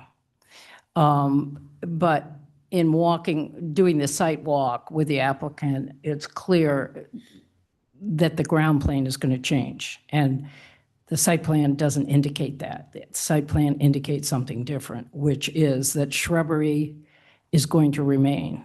And I'm sure you don't want a lot of that stuff, disheveled-looking stuff, to remain.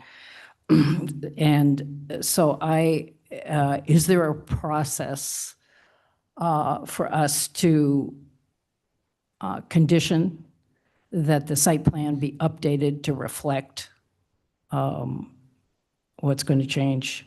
In addition, the paving is not going to remain exactly the way it is. It's going to be upgraded, which is good, but it's not indicated on the site plan. So this is more a protocol thing about having a complete and accurate plan that represents what the applicant is going to be installing. So is there, Mr. Vieira, is there a process where we can add a condition to allow that to happen without holding up? Yes, you may, Commissioner Whiten, provided that it's related to supporting the findings for your decision on the application this evening. Now, I did want to note, because I think it's relevant to this particular point, that the reason that the application before you does not include the typical landscape plan is that per staff's review of the application, the applicant is not requesting design review approval of a landscape plan. There are very specific scenarios by which an applicant is required to provide a complete landscape plan for the Planning Commission's review and approval.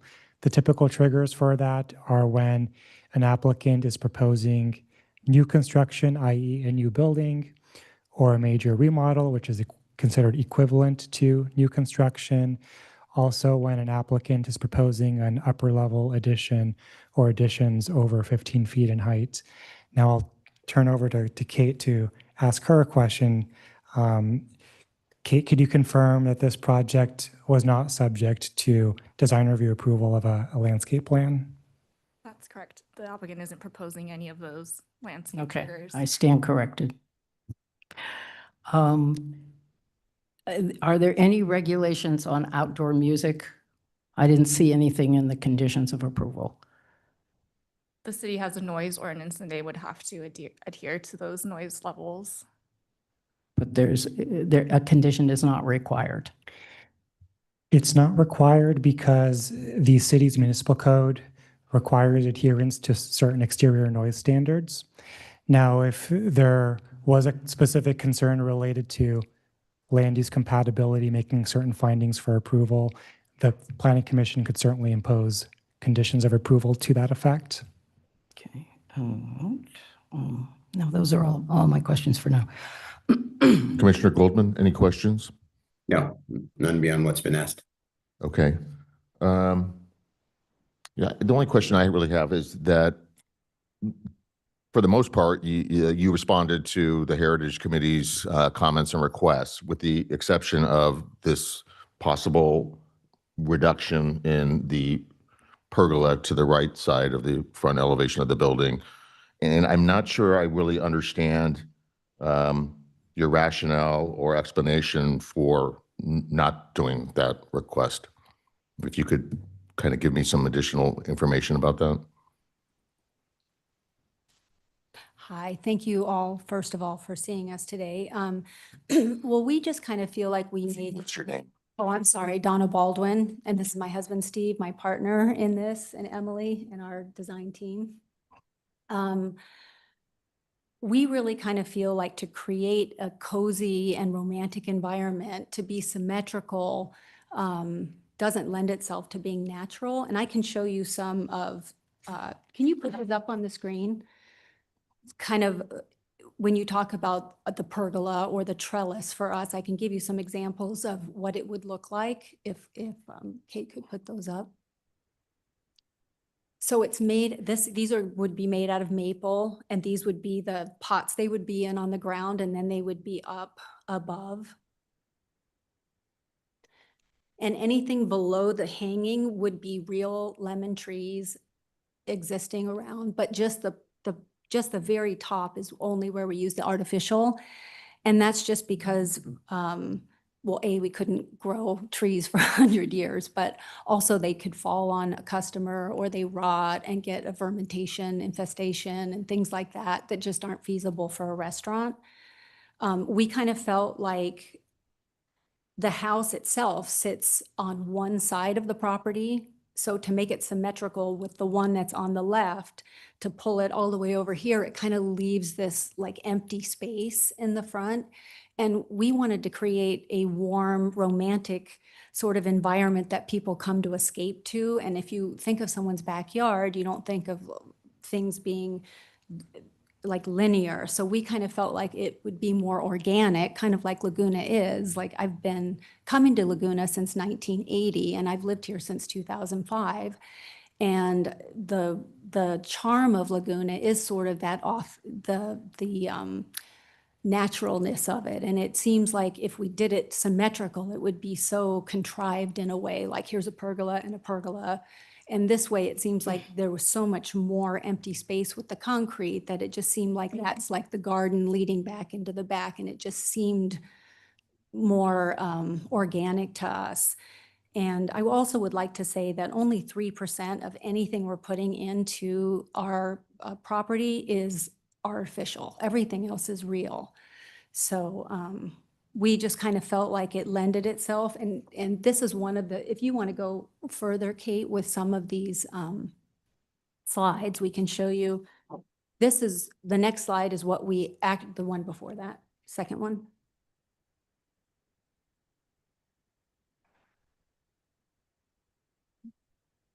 One before that. One more before that. So this is what we use at Truly Pizza in Laguna Beach. So these are actually, I'm sorry, in Dana Point. This is actually a live ficus tree that then grows up into the trellis. We are going to be using maple trees that have been treated in Washington for bugs before they're even brought here. So we'll be using the ones that were on the first slide. And all of the stuff that you see on the third slide is all live lemon trees, which will also be around everywhere around the restaurant. What's that? Some of these plants. Yeah, and some of the green planters that you see will be around. And then the third one shows the ambiance at night with the hanging lemons to create the romanticism of escaping from your house and coming to a restaurant and eating underneath an environment where you feel like you're in Capri or somewhere in Italy, Sorrento.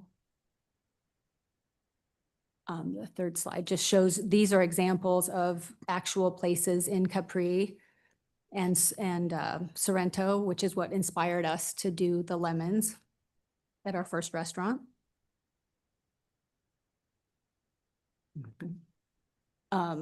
Did you have the slides of what's existing now? Oh, this was Madison prior to. And then I think it's slide, Emily, what slide is this one? The next slide, Kate. The one after that. Yeah, does she have this one? There you go. So this is what currently, when we took over the property, this is what was existing there with the tarps. And we just felt like having the lemons was much more inviting, plus it is on brand with our restaurant. Okay, well, thank you for that explanation. The only, This is not painted, it's the maple. It's wood. Because that was a question, Commissioner. Oh, yeah, the trellis is actually these wood trees. I can take this up to you. What about the post? you can hand it to Pat and he'll pass it on down. Pass it. I see. There was a question also about deliveries. Do you know how you're planning on dealing with deliveries? Well, because we're not making the dough on property, we're going to be bringing it, we'll be bringing it early in the morning before we open. So our delivery will be quick and easy in a van. The only other deliveries that we get in Dana Point would be, and I'm sorry, which would be also in this one, would be our alcohol delivery trucks, which come maybe twice a week and deliver, and they're pretty quick, but they come in and out. They park in Dana Point, they park in the main divider in the highway and just run it into us. They don't go through the back alley, but Alsco and the Linen Company come every 3 days and they park in the back alley and go into the bins and they pick up our aprons and napkins and stuff and then deliver the new ones. So we will have some deliveries, but it's not, I don't think it would be during business hours, so to speak. And you mentioned, and this is a little bit off topic, but you mentioned that the dough being made elsewhere and stuff. Is it true that you guys took over the former Tiamo restaurant and you're using that kind of as your base of operation? Yes, that will be our commissary kitchen in the back, and that will be where we produce the dough, the sauces, everything, and then we will drive them to this location. And then everything will be cooked on property. Will that location be a restaurant as well, or is it just? What we're proposing in the front is a bagel shop called Truly Bagels. So we'll be making 3-day fermentation of bagels, donuts, and such sandwiches. Interesting. Okay, I have a question. No, I had one more. And that's all right. And I'm trying to figure out, looking at your floor plan, and I was, a little confused at first in that, you've got this main front entry and you got a porch there. And then that room, as you enter in, is being, at least on the one I have, I think that's the existing. I think a few pages down is the new proposed one, but it says kitchen.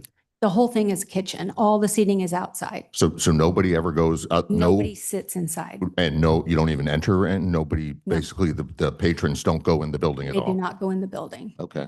So you would walk up to what you think might be the front entry and you, Well, what? you'll come to the hostess stand on both sides and they'll seat you, or you come in for takeout and you can go up to there to get your takeout, but you wouldn't come actually into the kitchen. So if you were going to go to the backyard, you basically are walking around the perimeter of the building to get back there? Correct. And they can come in from both sides as well. So we'll have a hostess stand on both sides and it'll be pretty much kind of like a theater in the round, if you will. But when you first come in the front of the building, to the left is just the waiting area and then the bathrooms, and then the seating all is in this. So if you wanted to just get a pizza to go, you would just walk up to the, Just walk up. Yeah, you can, hostess. you could go right up to you could go up to the top of the stairs, but we'll have people there to take your order. okay. All right, that answers my questions. Commissioner Whiten, did you have another one? I have a question.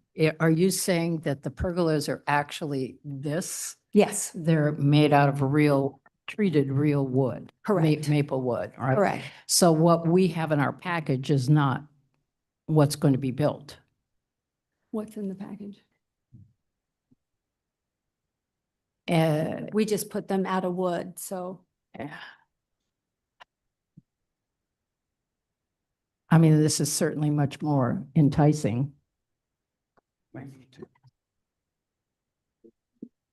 Yeah, that's weird.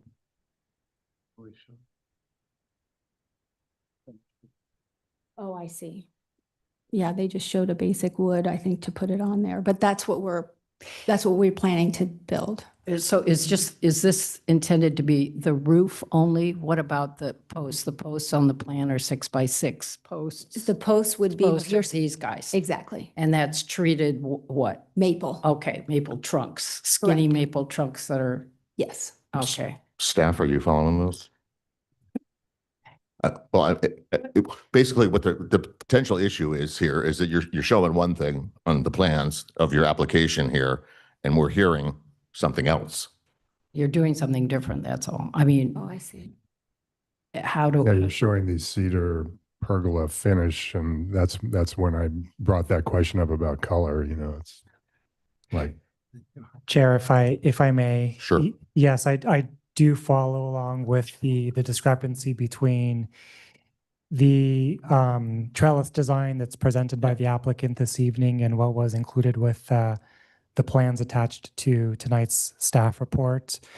What I would suggest is that if the Planning Commission determines that the design that's proposed by the applicant is the preferred design, you may certainly condition your approval upon that design. And this is operating under the assumption that it's consistent with what's been staked on the site in terms of the height and the outer dimensions of the two pergolas. Right, and can I make a clarification on that? So the trellises or the pergolas that we're showing on the plans are basically the structure of it all. And then what Donna was explaining was around that, it gets built up. So the actual trees are kind of wrapped around these posts, and the greenery is built on top of that. Okay, so the main structure will be as is shown on the plans, and then you're basically adding a Decorating treatment it. to it Yes. by adding some additional wood. Correct. Real wood to it. Well, it's all real wood, but. Yeah, wood. yeah, and then all the artificial treatment on top goes, on top of the smaller members. So the post is actually in the galvanized pot. Yeah, it would There's a be- hole in the bottom and it's whatever bolted right to the paving. Okay. Yeah. All right. And Dana Point, we do it in those green baskets and then it. Yeah. All right. Sorry. Okay. And then I know Donna and I had a discussion about the umbrellas out there. What's shown in the plan are two different kinds of umbrellas, like an octagonal or a hexagonal shape. And then also 8 by 12 foot rectangular umbrellas. Is that what you're intending? Yes, we're going to have a combination. These will be the bigger umbrellas for sun where we can't Yeah. get any trees around. And then we will have some of our pretty yellow and white ones that are smaller that we would bring around to each table if there was just a table that was in the sun.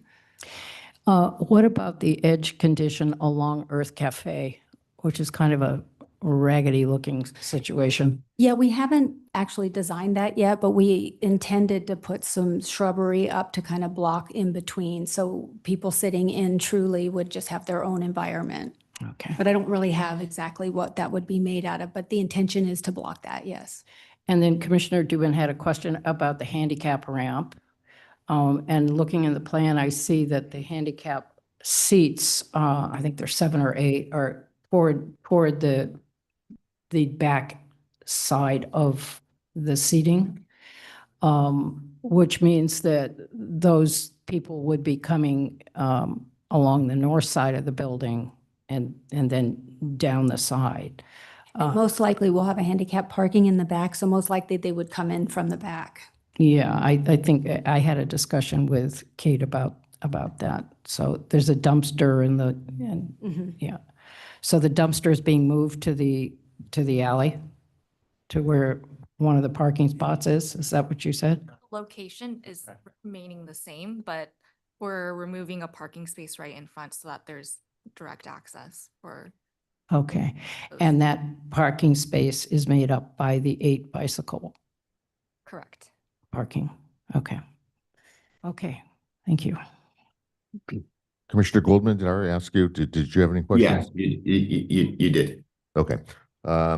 Any additional questions? Yeah, I have some. So just touching on the ADA for a second. So there's specific tables that will accommodate ADA, but, you know, if somebody wanted to sit out front, they wouldn't be allowed to do that. I mean, how are you going to regulate that? No, we'll have ADA tables all over the place. So we have, like at our restaurant now, we have a lot of ADA tables. So if they wanted to sit out front, we probably have a table because other people can sit at the ADA table too. Okay. And, you know, I was asking staff earlier about the ADA ramp being, you know, on, you know, only being able to access from the back of the main building. Was there any consideration to making the stairs also a ramp so that, you know, if somebody was sitting out front, they didn't have to wheel themselves all the way around the building to go to the restroom? Yeah, so the consideration on the accessible ramp facing the front is the site actually slopes down in that direction. So that ramp would be substantially larger going in that direction. Would be like 3 times as large as the one going out the back. Okay. And so that's the reason you wouldn't do it that direction? Yeah, it would just take out the whole side of the property and we would have to do a switchback and it's just a lot more expensive and yeah. We don't concern ourselves with expense. We're just trying to deal with logic and you know, yeah, it would be more intrusive to the design and what the environment that they're trying to create and trying to minimize the impact to the historic building. So we try to minimize that whole structure. As far as, and I don't know if staff made a determination about the Art in Public Places program here, are they in that required in terms? Valuation amount is 225,000. Yeah, we weren't required to do that, but we are going to be doing an art piece and we will be submitting that because we wanted to, we've engaged Michael Kalish, who also shows here in a gallery here, but also in Los Angeles, and he's building a piece for us. And we will be putting an art piece up and submitting that for approval. Do you know where it's going, what it is or where it's going? It is actually our Fireheart logo, but done in his design with Live Love on it. And it's kind of see-through sort of, I don't have the actual piece because he hasn't designed it yet, but I can show you our Fireheart logo. That's okay. The Arts Commission, who will be probably reviewing that, they don't accept logos as an art piece. You know that, right? Well, when I say logo, it's like it's just a big heart with a thing coming out of it. It's not our actual logo, but it's not required. It's not in Art in Public Places. Right. Well, that's true. Okay. And I believe that the applicant is referring to their signage, which will be artist designed, and that may qualify for an administrative sign permit approval. Okay. The deliveries. Because in the staff report, it says 9 a.m. to 5 p.m.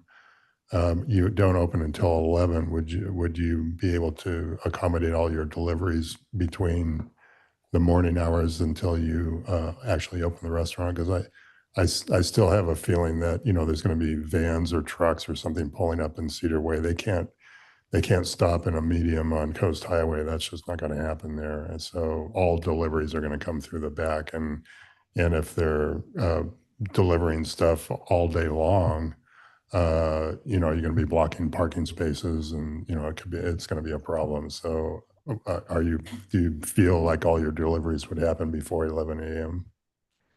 I think most of them would happen between that. I know our van would deliver before that because we have to start prepping. We start cooking at like 8 o'clock, 7 o'clock in the morning. So ours would come. I'm trying to think of, we get probably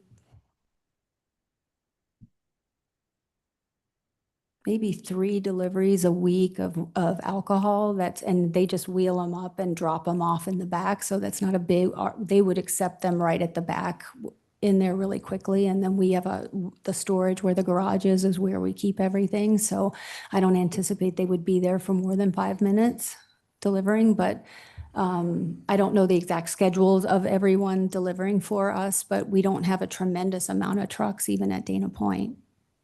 Okay, because you know, Cedar Way is it's used a lot by, I know. by pass-through traffic, so you know, if there's a big trucks even for 5 minutes and, you know, you're blocking parking spots and also other traffic that, you know, because there are homes directly across from there and all the garages are back there. So, you know, I'm just wondering if you could arrange with all your vendors to deliver before you open at 11 a.m. We could certainly ask them, yeah. Okay.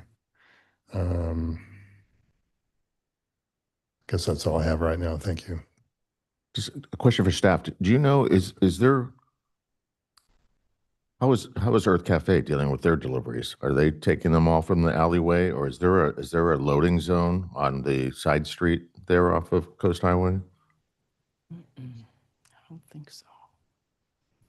I don't believe staff happens to know how the Earth Cafe deliveries are handled, but we could get you a quick confirmation on whether or not there is a loading zone in close proximity to this location in just a moment here. Yeah.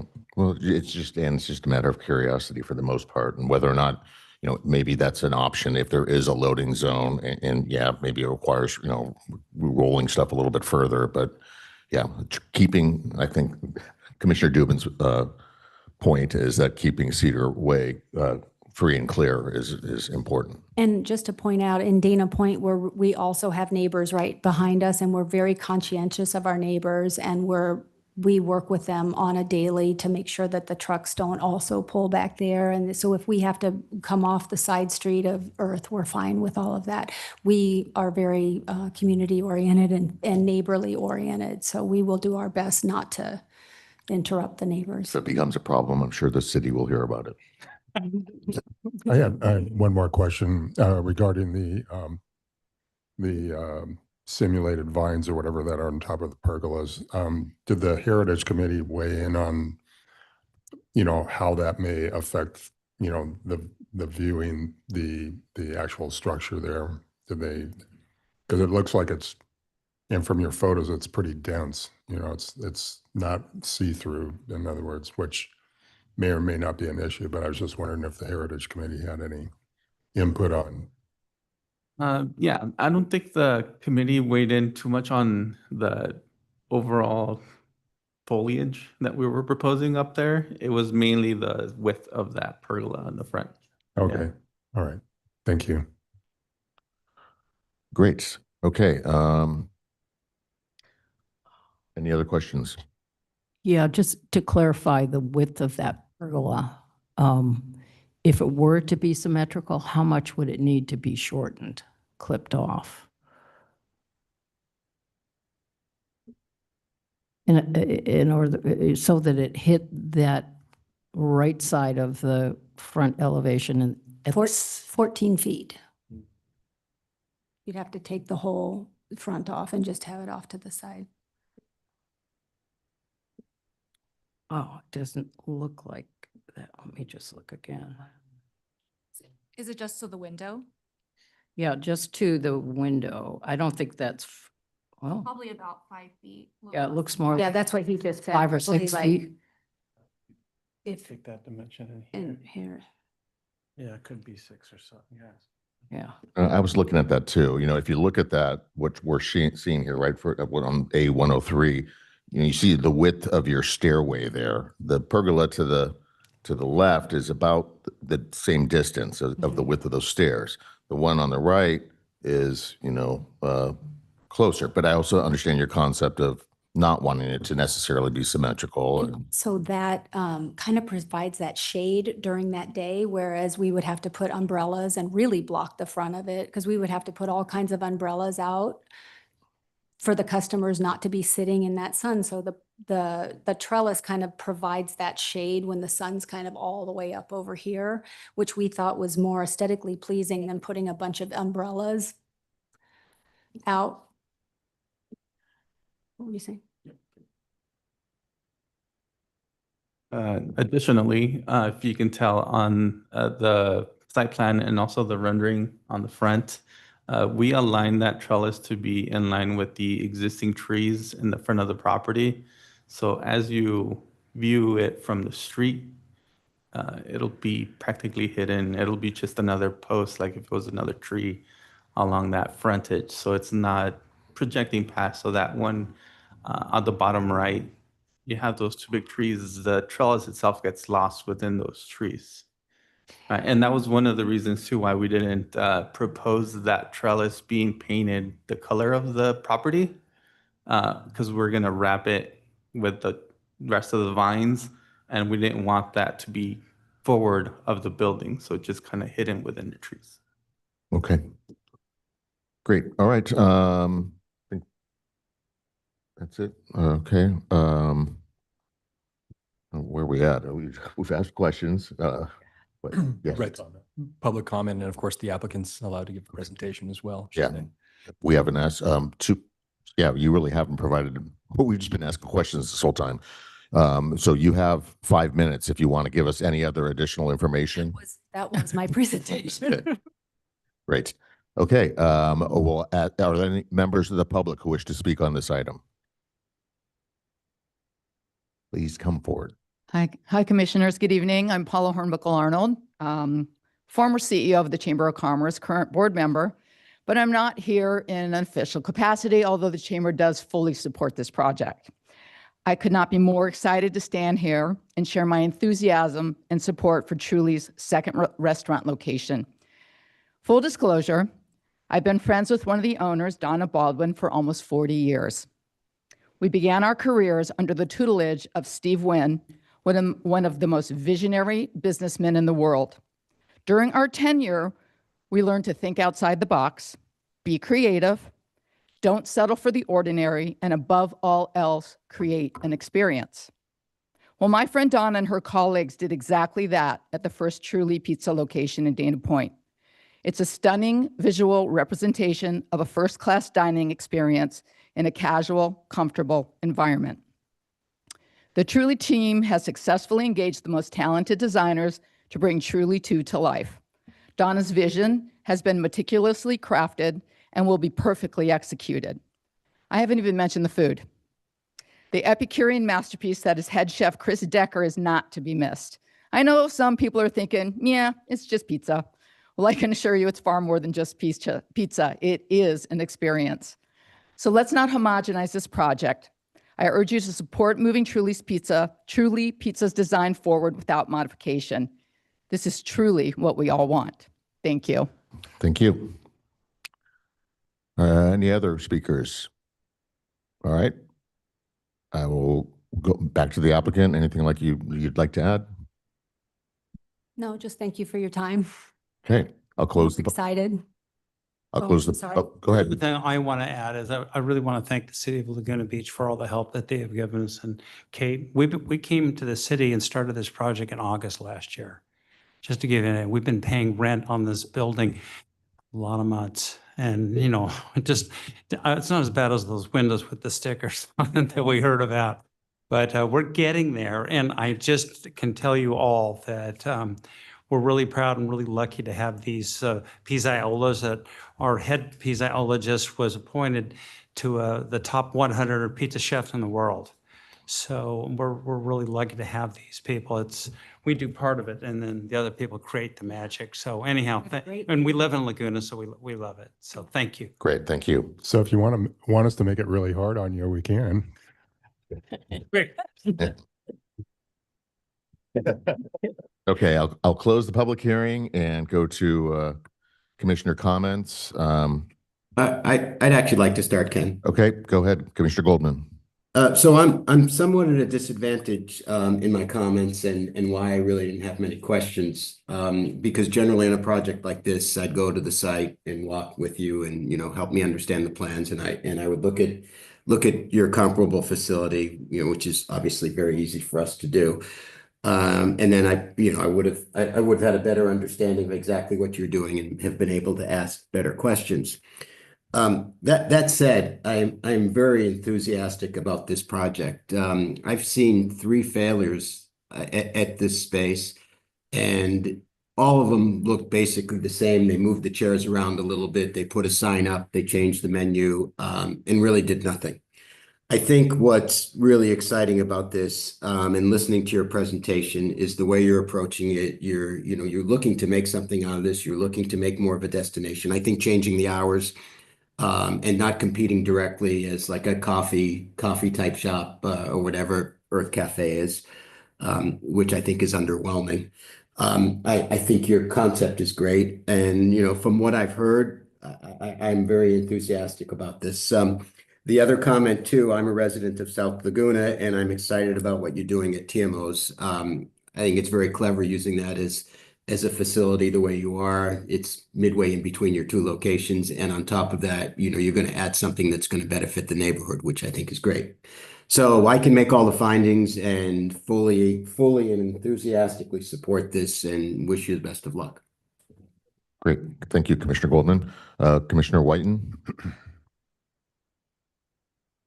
I support the project. I think the concept of no indoor dining, that all dining is outdoors, is really terrific. And so the house just kind of gets preserved as this little jewel box. It doesn't get,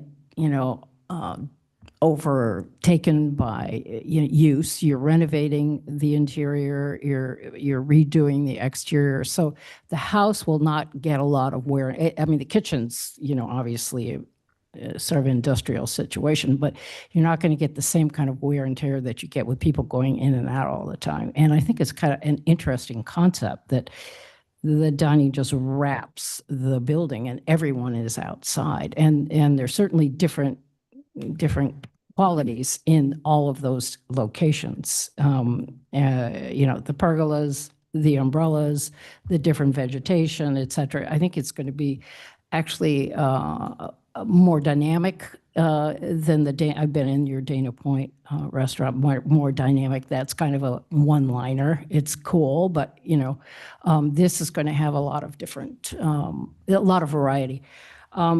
In regards to the Heritage Committee comments about the pergola, and I talked to Donna out on the side, I thought, well, it really should be symmetrical because the elevation is so perfectly symmetrical. If you cut right down the center of the front door, that they're mirrors of each other. But after listening to your explanation, I think it's valid. And so I think, and also now that we know that it's not just that structure, which I thought was a little crude it didn't seem to, comport with your words. And so fortunately you had those pictures because otherwise we would be clueless.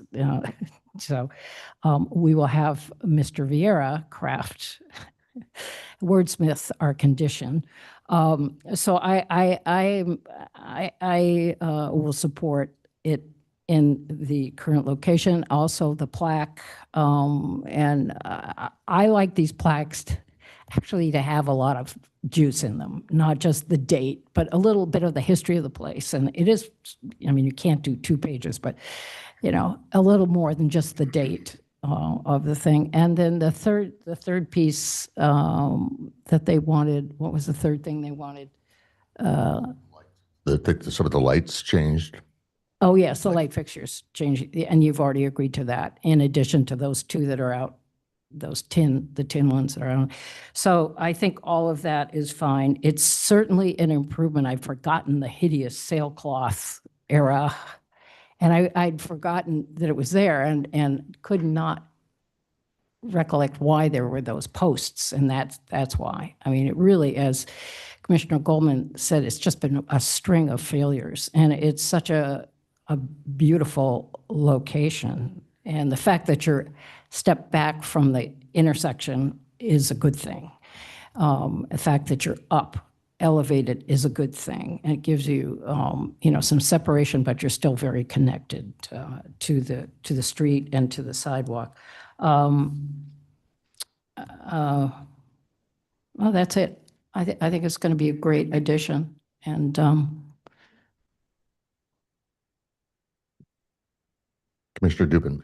Yeah, so I have a lot of history in that building. So before it was ever a restaurant, a good friend of mine lived there, and the storage shed in the back was his art studio. And I'm an artist as well. So we spent a lot of time back there making paintings, spent a lot of time in the backyard.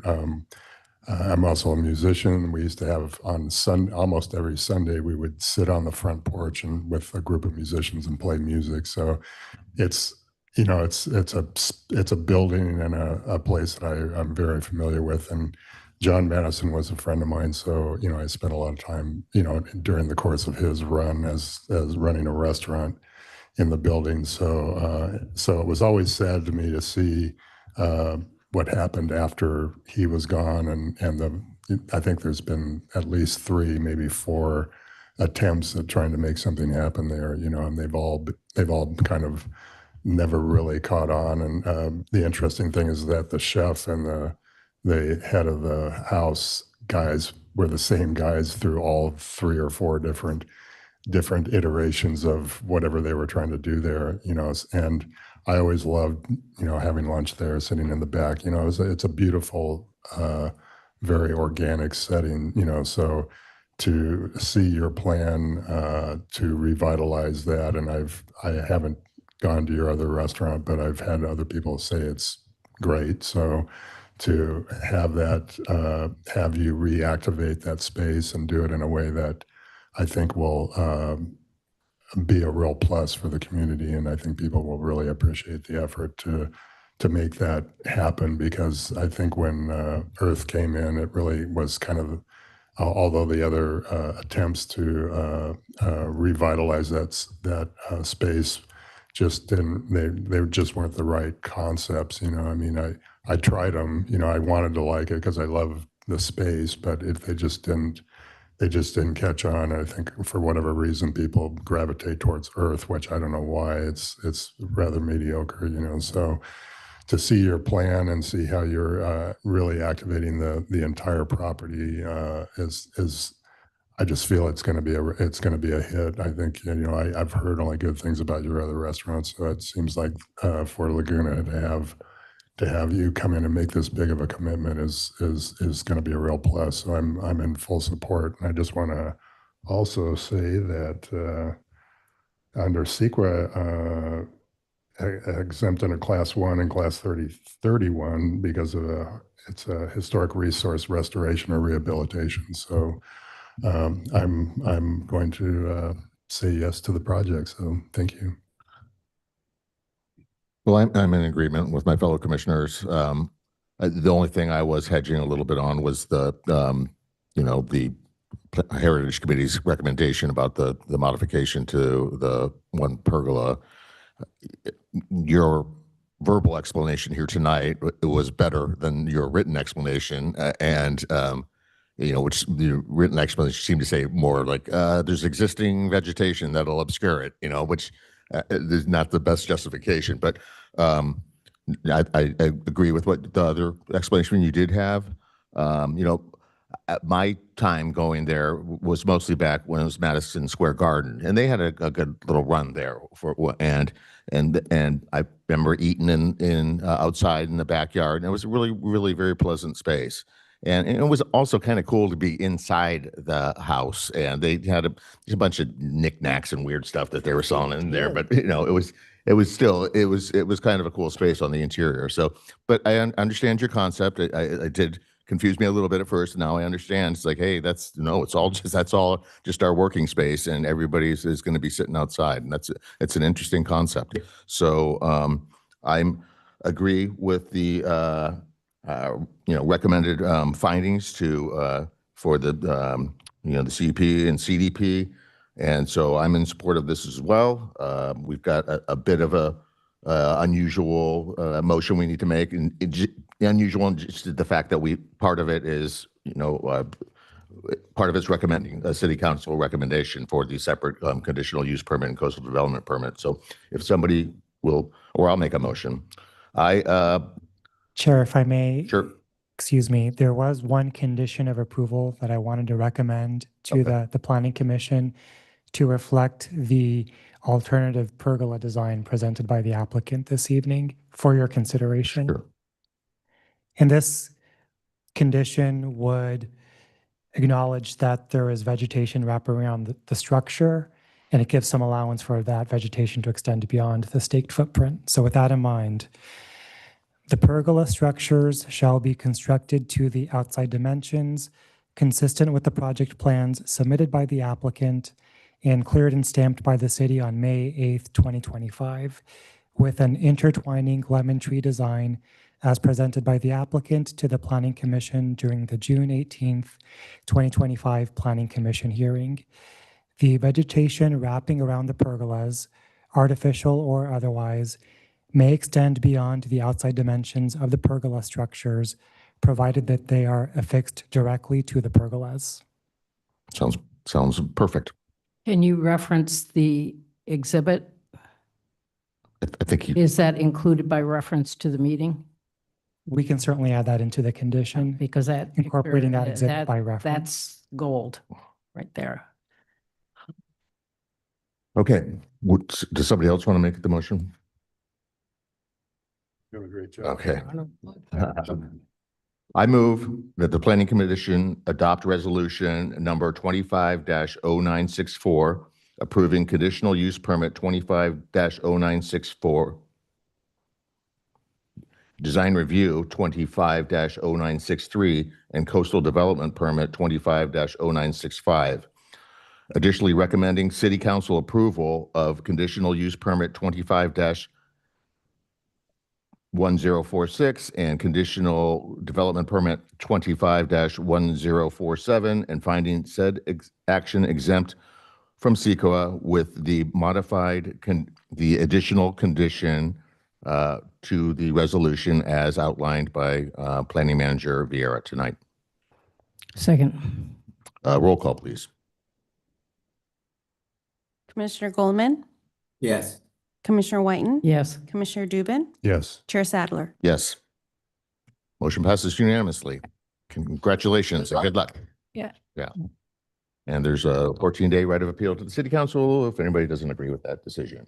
Anthony, do they come to us for Te Amo, or is that through the building department? Yeah. Okay.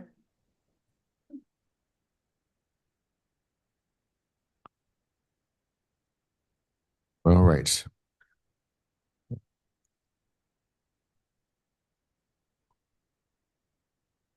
We have one more item to go, so if you guys could move along. That's all right. You got what you wanted, now hit the road. Thank you. Yeah.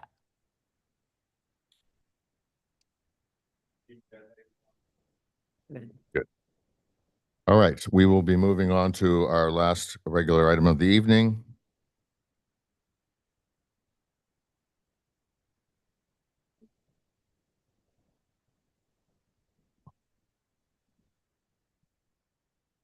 Okay, we're moving on to item 5.5 at 680 South Coast Highway. This is a requested sign permit for Q Terrace Restaurant. And Sarah Olson, our assistant planner, will be providing us with our staff report. Thank you, Chair, and good evening, members of the Planning Commission. Item 5.5 is a request for a approval of a sign permit for the restaurant Q Terrace. The subject property is located at 680 South Coast Highway within the C1 zone near the intersection of Coast Highway and Clio Street. The property fronts Coast Highway and Ramona Avenue and is improved with an approximately 10,000 square foot commercial building that was previously occupied by the Red Dragon Restaurant. The new tenant, Q Terrace, is a full-service restaurant that will be subject to the conditions set forth in the CUP previously approved in 2022 for the Red Dragon. The applicant is proposing to install one halo illuminated wall sign. The wall sign will consist of black painted aluminum reverse channel letters affixed above the restaurant entrance facing South Coast Highway. The sign will be equipped with warm white LEDs that shine through a clear Lexan back and onto the building wall, resulting in halo illumination. The largest letter Q has a letter height of 29 inches, with the remaining letters for terrace to be 15 inches, and the second line of text will be 6 inches in height, resulting in a total sign area of 24.16 square feet. Overall, staff has found the proposed sign permit to be consistent with all signage design criteria and the municipal code and recommends that the Planning Commission by motion adopt the attached resolution approving the sign permit and finding said action exempt from CEQA. Thank you, Sarah. Are there any commissioner disclosures for this item? Yeah, for the previous restaurant, I designed and built the gate to the south end of the property. Oh. Was that for art in public places? Yes. Okay. And hearing nobody else, I'll assume that there are no other disclosures. Are there any questions of staff at this point? Yeah. Was there any discussion with the applicant about a blade sign for, pedestrian use? Because, I know the sign is kind of high up on the building, and when you're on the sidewalk, you probably won't even see it. So was there any suggestion of a blade sign for more pedestrian oriented? We went over the sign, but they just wanted to propose the wall sign at this time. They can propose a blade sign at a later time with an administrative sign permit. Okay. Commissioner Whiten, any questions? The same question, Oh. because that, can't really see those signs that are parallel to the highway unless you're, stuck in traffic, which happens a lot. But the pedestrian traffic is pretty constant up and down that strip of sidewalk these days. So it would probably be good for business. Commissioner Goldman, any questions? No, none. Okay. Nor do I. Just a quick comment. Again, we've had recent discussions about signs and sign permits. And, again, the reason why this is before us at all is because some of the letters of the sign exceed 8 inches in height. So, if we wanted to further streamline approvals, that may want to be reconsidered in the future. Agreed. Okay. To the applicant, you have 5 minutes if you want to tell us anything about your sign. Regarding your comments about the blade sign, we did talk with the owners about it. We were still working on the design and the size, but we were under the impression that without any electrical or anything like that, we wouldn't really need a permit for that, which is why we did not include it in the plans here. But we will submit that if that's something that you guys think that we should include in the drawings as well. But we are in talks of having a blade sign for sure. But there won't be not illuminated, no electrical will be ran.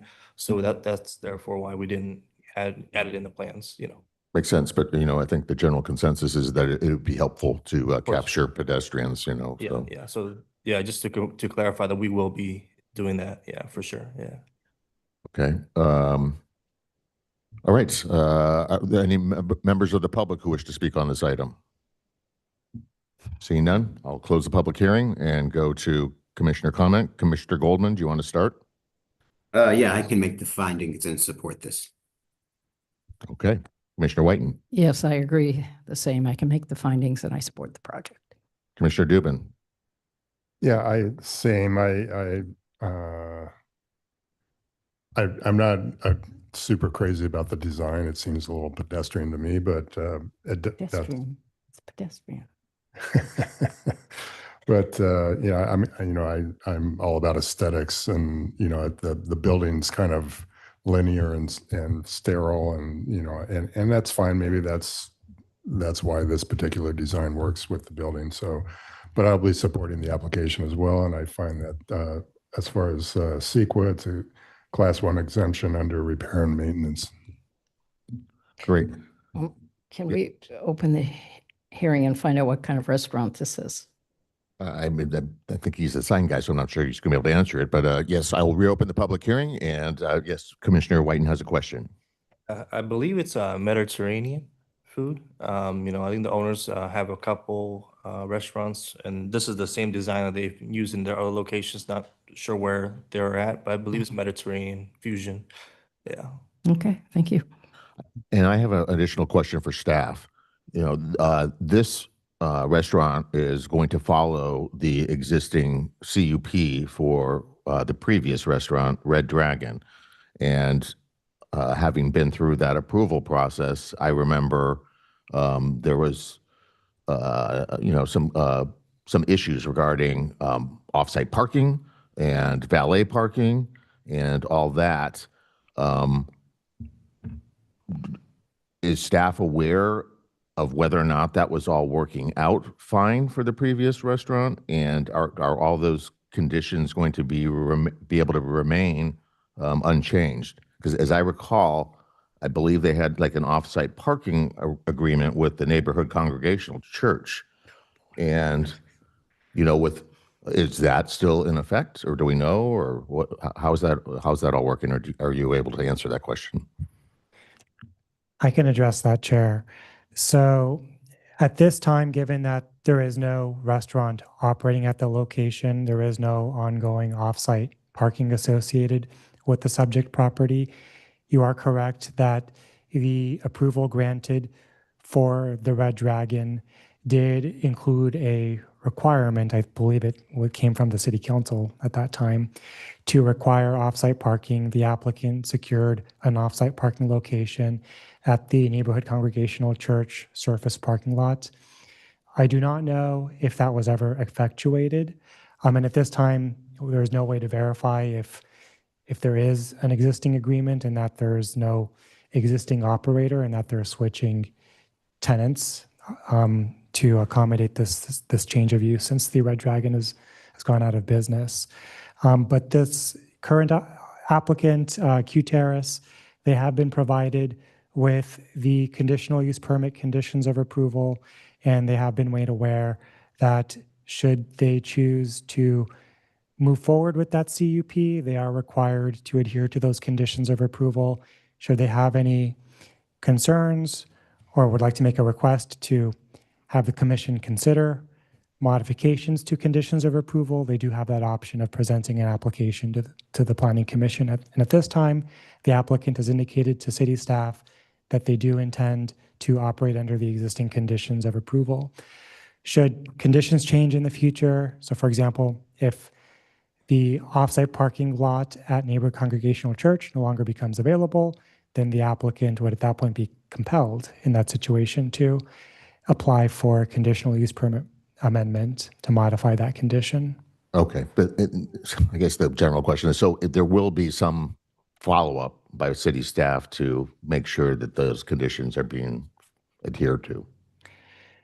What I would say is that in general, the way the city's code enforcement process works is that it is reactive. At this point, there have been conversations between city staff and the applicant as part of the business license application process to communicate what those requirements are.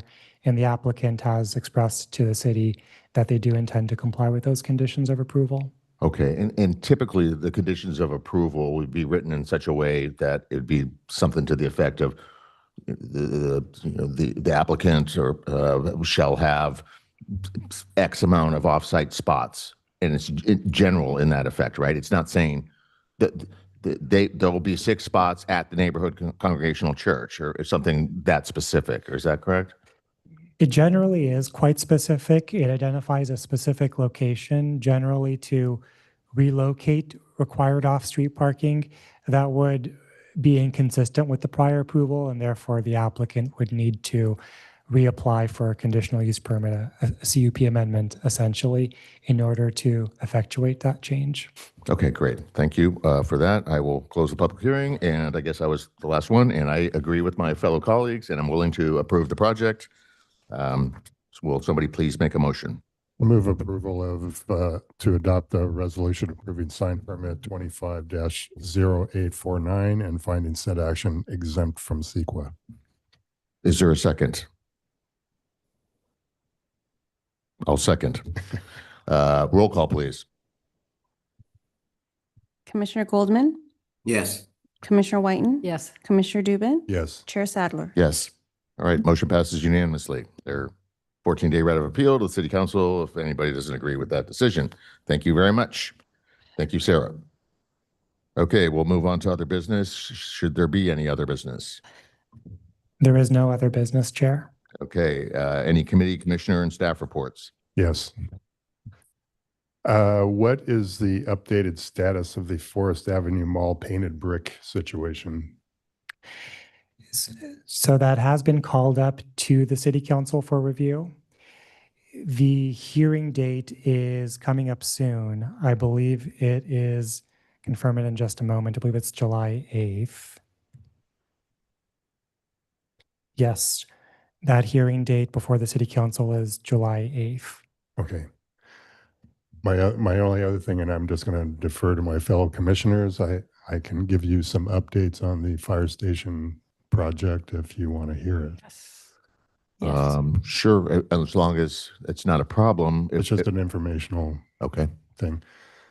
Excuse me. So since, let's see, the council in a special session, as you know, reviewed the project, and there was several things that still needed to be refined. That was obviously the materials for the building, color scheme, materials, landscape plan, some still adjustments to the height of the building, even though we've required that the building get moved 5 feet, there were still some attempts at continuing to lower the building, including where the bathrooms are, lowering that down to 8 feet. I've corresponded a lot with Morris Skandarian on this, and today Morris, myself, and Tom and Dave met for about an hour to review that to make sure we weren't overstepping what council had approved in terms of the additional refinements to the building. Morris and I are collecting samples because it seems that Public Works is going to have a hard time doing that. So we're kind of taking that on ourselves to have physical samples of all the materials basically that will go into the building, with choices obviously for the Planning Commission's review. So that'll be coming back at some point, but I just wanted to give you the general update as to what's been going on. Great. Well, thanks again for both you and Commissioner Goldman for being part of the working group, shall we call it? Yeah. And yeah, so the only thing I have to add is just a reminder that at our next first meeting in July, we'll be selecting a new chair. And so be thinking about that. Typically, Chair Pro Tem has moved into that position. Right. But there'll actually have to be a nomination and all the rest of it. And I just want to say that it's been an honor to be the chair, and happy to do it. And both Commissioner Goldman and myself were pleased to be reappointed, and happy to serve with you guys for another couple of years. Well, that was going to be my announcement. I congratulate you and Commissioner Goldman for being reappointed. Yes. We're delighted you're still here. And you've been doing a great job, well past the 1 year mark of chairing the committee. Somehow that one's kind of slipped. But great. I have a request. This is sort of a follow-up for the discussion on the Q restaurant and this issue of off-site parking. This is a real shell game. And downtown, there are all kinds of projects with all kinds of off-site parking, some of which, including Earth Cafe, I believe no longer has off-site parking where they originally had off-site parking. So could we have a review of all downtown projects? I don't know how we want to define that, not just within the specific plan area, but major projects along Coast Highway, or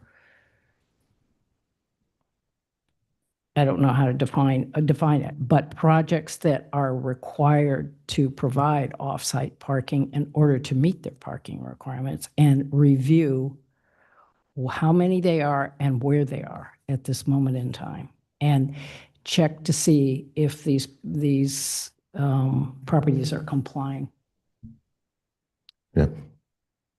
So do I need to actually, do I need to go to code enforcement to do that? Or is that something that we could have a staff report on? What I'd like to mention is that I understand that the reasons for the commission's request, which are very good reasons. Cities just wanted to clarify city staff's role in the agenda setting process and the items that come before you, just in a general terms. We're generally processing applications that are driven by applicants. Sometimes they're city applicants or private applicants. From time to time, we do receive direction from the city council as to the staff work plan. Oftentimes that comes in the form of ordinances that do come before the planning commission as well for your review and recommendation up to the city council. At this time, we haven't set a policy with the planning commission to add items to the planning commission agenda.